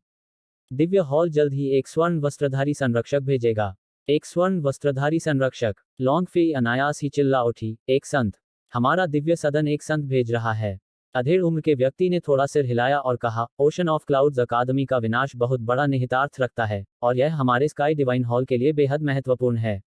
इसलिए हम इसे जीतने के लिए कोई भी कीमत चुकाने में संकोच नहीं करेंगे। यह सिर्फ हम नहीं हैं, वेल्किन वुल्फ माउंटेन रेंज अपने सहयोगी पायथन कबीले से मदद लेने के लिए फैंटम केव माउंटेन रेंज गए हैं। इस बार यह असली अंतिम लड़ाई होगी। चलो चलें। जैसे ही उसने बोलना समाप्त किया, अधेड़ उम्र का आदमी और अन्य लोग वहीं गायब हो गए। जहां तक लॉन्ग फेई का सवाल है, वह भी वहां से जाने से पहले चुप रहा। लगभग 15 मिनट बीतने के बाद जमीन पर पड़े पत्तों के ढेर के नीचे कुछ हलचल हुई और देर नहीं लगी कि वहां एक व्यक्ति दिखाई देने लगा। यह यांग ये था। वह अभी नहीं गया था। ऐसा इसलिए नहीं था क्योंकि वह नहीं जाना चाहता था, बल्कि इसलिए क्योंकि उसके पास वास्तव में जाने की ऊर्जा नहीं थी। भूमिगत महल और वेल्किन वुल्फ पीक पर लड़ाई के दौरान उसने अपनी गहन ऊर्जा लगभग पूरी तरह से समाप्त कर दी थी। इसके अलावा जब वह पहाड़ से नीचे भाग रहा था तो उसने तलवार की ऊर्जा की 3 किरणें चलाईं, जिनमें 25 ओवरलैप्ड हेवन रेंज शामिल थे। इससे उसकी सारी गहन ऊर्जा व्यवहारिक रूप से समाप्त हो गई थी। वास्तव में जब वह उन उच्च पदस्थ अर्ध संतों के लंबे धनुषों से किए गए हमले का प्रतिरोध कर रहा था, तो वह केवल अपनी शारीरिक शक्ति का ही प्रयोग कर रहा था। संक्षेप में, जब उसने लॉन्ग फेई से कहा कि उसकी गहन ऊर्जा सूख गई है और वह पूरी तरह से थक गया है, तो वह झूठ नहीं बोल रहा था। उस समय उसके पास वास्तव में कोई ऊर्जा नहीं बची थी। अन्यथा वह लॉन्ग फेई को मौके पर ही मार देता। उसने लॉन्ग फेई को मारने के लिए अपने तलवार सेवकों में से एक को बुलाने का इरादा किया था, लेकिन उसने अचानक 1000 उच्च श्रेणी के अर्ध संतों के समूह की आभा को महसूस किया। उस खोज ने उसे लॉन्ग फेई को मारने के अपने इरादे को निर्णायक रूप से त्यागने और तुरंत खुद को छिपाने के लिए मजबूर कर दिया। वे सभी उच्च श्रेणी के अर्ध संत थे, जबकि उसके तलवार सेवक शक्तिशाली थे, लेकिन उनकी संख्या बहुत कम थी, इसलिए उनके खिलाफ युद्ध में जीतना उसके लिए बिल्कुल असंभव था। इसके अलावा एक बार जब वह युद्ध में फंस गया और अन्य राक्षस जानवरों ने उसे पकड़ लिया, तो वह वास्तव में छोड़ने में असमर्थ होगा। यांग ये ने तुरंत वहां से जाने का फैसला नहीं किया। उसने छिपने के लिए एक गुप्त स्थान ढूंढा और फिर कुछ चरम श्रेणी के ऊर्जा पत्थरों को वापस ले लिया और उन्हें अवशोषित करना शुरू कर दिया। इस बीच वह छोटा सफेद जीव और बैंगनी मिंक उसके कपड़ों के बीच से बाहर निकल आए। उस सफेद छोटी सी लड़की ने आसपास के माहौल पर नजर डाली, और जैसे ही उसने देखा, उसके चेहरे पर अचानक सफेद आंसू की 2 धाराएं बहने लगीं। वे आध्यात्मिक ऊर्जा के आंसू थे। जैसे ही वह बाहर निकली, आसपास के माहौल में तुरंत बदलाव होने लगे। चारों ओर की आध्यात्मिक ऊर्जा अचानक उसकी ओर पागलों की तरह उमड़ने लगी, और यह मात्रा में बढ़ती चली गई, यहां तक कि इसने आध्यात्मिक ऊर्जा का एक भंवर बना दिया। यांग ये और बैंगनी मिंक दंग रह गए। वह किस प्रकार की राक्षसी है? यांग यी और बैंगनी मिंक ने देखा कि आत्मिक ऊर्जा के अधिक से अधिक भंवर उस छोटे से श्वेत प्राणी में उमड़ रहे थे, और वह लालच से उन्हें अंदर ले रही थी और ऐसा लग रहा था जैसे वह नशे में थी। थप्पड़। अचानक यांग ये ने उसके सिर पर हल्के से मारा। बस करो, जल्दी करो। सफेद रंग की उस लड़की ने पलकें झपकाईं और हैरान नजरों से यांग ये को देखा। अंत में ऐसा लगा जैसे उसे कुछ समझ आ गया हो और उसने अपना छोटा पंजा हिलाया। यांग ये में आध्यात्मिक ऊर्जा के अनगिनत भंवर उमड़ पड़े, जिससे उसका पूरा शरीर सहज महसूस करने लगा, जबकि उसके चेहरे पर भी नशे की भावना दिखाई देने लगी। यह देखकर वह सफेद रंग की लड़की मुस्कुराई, और फिर उसने पुनः आत्मिक ऊर्जा को अंदर लेना शुरू कर दिया। थप्पड़। अचानक बैंगनी मिंक ने यांग ये के सिर पर थप्पड़ मारा। यांग ये तुरंत अपने होश में आया, और जब उसे याद आया कि उसने अभी क्या प्रतिक्रिया दी थी, तो वह शर्मा गया। उसके बाद उसने जल्दी से उस सफेद छोटी लड़की के सिर पर थप्पड़ मारा और कहा, बंद करो, जल्दी करो। अगर तुम जारी रखोगी तो अनगिनत लोग तुम्हारी तरफ खींचे चले जाएंगे। उसकी क्षमता बहुत भयानक थी। इससे आसपास की आध्यात्मिक ऊर्जा उसकी ओर उमड़ पड़ी और यह एक बेहद चौंकाने वाला दृश्य था। इसके अलावा ऐसा लग रहा था कि यह तो बस शुरुआत थी। तो यांग ये उसे आगे बढ़ने देने की हिम्मत कैसे कर सकता था? उसने जल्दी से उसे रोक दिया, नहीं तो अनगिनत पुराने जीवित जीवाश्म खींचे चले आते और उनमें संत भी हो सकते थे। उस छोटे से गोरे लड़के ने दुखी भाव से यांग यी की ओर देखा और ऐसा लगा जैसे वह कह रही हो कि उसने उसके साथ कुछ साझा किया है। थप्पड़। बैंगनी मिंक ने अचानक सफेद छोटे लड़के के सिर पर थप्पड़ मारा। प्यारा बनने की कोशिश करना बंद करो। जैसे ही उसने बोलना समाप्त किया, उसका चेहरा थोड़ा गुलाबी हो गया। उसने जल्दी से अपना मुंह बंद किया और सफेद छोटे लड़के के सिर पर 2 बार और थप्पड़ मारे। ऐसा लग रहा था कि सफेद रंग की उस छोटी सी लड़की को बैंगनी रंग की मिंक का बहुत अच्छा प्रभाव था। सिर पर थप्पड़ मारे जाने से वह न केवल जरा भी नाराज नहीं हुई, बल्कि वह बैंगनी रंग की मिंक के पास उड़कर गई और बैंगनी रंग की मिंक के साथ अपनी आत्मा की अनगिनत किस्में बांटते हुए उसे खुश करने की कोशिश करने लगी। बैंगनी मिंक का चेहरा थोड़ा नर्म हो गया। उसने यांग ये की ओर इशारा किया, खुद की ओर इशारा किया, सफेद छोटे साथी की ओर इशारा किया और फिर अपने छोटे पंजे हिलाने लगी। वह कह रही थी कि यांग ये उसका है और सफेद छोटे साथी को उसे पाने के बारे में सोचने की भी इजाजत नहीं है। सफेद रंग के छोटे लड़के ने बैंगनी मिंक की ओर देखा, यांग यी की ओर देखा और अज्ञानता से सिर हिला दिया। यांग ये ने अपना सिर हिलाते हुए जोर से हंसा और फिर उसने उस सफेद छोटे लड़के को देखा और कहा, जब तक तुम मेरी अनुमति नहीं लेते, तब तक तुम्हें ऐसा दोबारा करने की अनुमति नहीं है। ठीक है, क्योंकि ऐसा करने से बहुत सारे बुरे लोग आकर्षित होंगे और वे बुरे लोग बहुत ताकतवर होते हैं। इसके अलावा, अगर वे तुम्हें देख लेंगे, तो वे तुम्हें पकड़कर कैद कर लेंगे। क्या अब भी तुम्हें डर नहीं लगता? जैसे ही उसने यांग ये को कैद होने का जिक्र करते सुना, उस सफेद छोटे से लड़के का शरीर थोड़ा कांप उठा और फिर वह यांग ये की बाहों में कूद पड़ी और लगातार अपना छोटा सा सिर हिलाया। इसके अलावा, उसके आंसू भी लगातार बहने लगे। जाहिर है, सैकड़ों सालों तक बंद रहने से वह वाकई सदमे में आ गई थी। बैंगनी मिंक को गुस्सा आ गया जब उसने देखा कि सफेद छोटा सा बच्चा यांग ये की बाहों में कूद गया। हालांकि, जब उसने सफेद छोटे बच्चे को रोते हुए देखा, तो उसने अपने होंठ सिकुड़े और अपने छोटे से पंजे से यांग ये के सिर पर वार किया। ऐसा लग रहा था जैसे यांग ये ने कुछ गलत किया हो। यांग यी के पास कहने को शब्द नहीं थे। बहुत समय बीतने के बाद यांग यी दोनों नन्हे बच्चों को सांत्वना दे पाया और फिर उसने पागलों की तरह चरम श्रेणी के ऊर्जा पत्थरों के भीतर की ऊर्जा को अवशोषित करना शुरू कर दिया। 2 घंटे बाद, यांग यी व्यवहारिक रूप से पूरी तरह से ठीक हो गया था और उसने तलवार सेवकों को परिष्कृत करना शुरू कर दिया। यांग यी द्वारा अंतिम 6 काले कपड़े पहने पुरुषों और एल्डर बाय और एल्डर मो की लाश का शोधन पूरा करने से पहले 6 घंटे और बीत गए। इस समय, उसके पास 17 दुर्जय तलवार सेवक थे। भले ही यू वयंग को बाहर रखा गया हो, लेकिन वे 13 काले कपड़े पहने हुए लोग भी बहुत डरावने थे।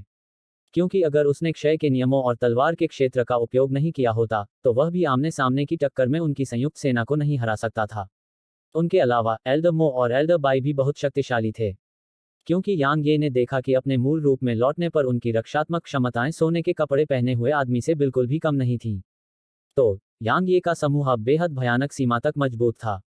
बेशक, यह अभी भी एक संत के सामने शक्तिहीन था। यांग ये ने तलवार सेवकों को दूर रखा, अपने हाथ में प्राचीन म्यान उठाया और कहा, मुझे देखने दो कि उस खजाने में क्या है। जैसे ही उसने यह बात कही, यांग ये की चेतना प्राचीन म्यान के भीतर अंतरिक्ष में डूब गई और वह तुरंत उसके भीतर के खजाने को देखकर दंग रह गया। उसके बाद, वह तुरंत जमीन से उछल पड़ा। मैं अमीर हूँ, मैं अमीर हूँ, मैं बहुत अमीर हूँ। हेलो दोस्तों, आप सभी लोगों से एक रिक्वेस्ट है कि कृपया एमपी स्टोरी बॉय चैनल को सब्सक्राइब करें और वीडियो को लाइक करें। कमेंट करना मत भूलिए। धन्यवाद।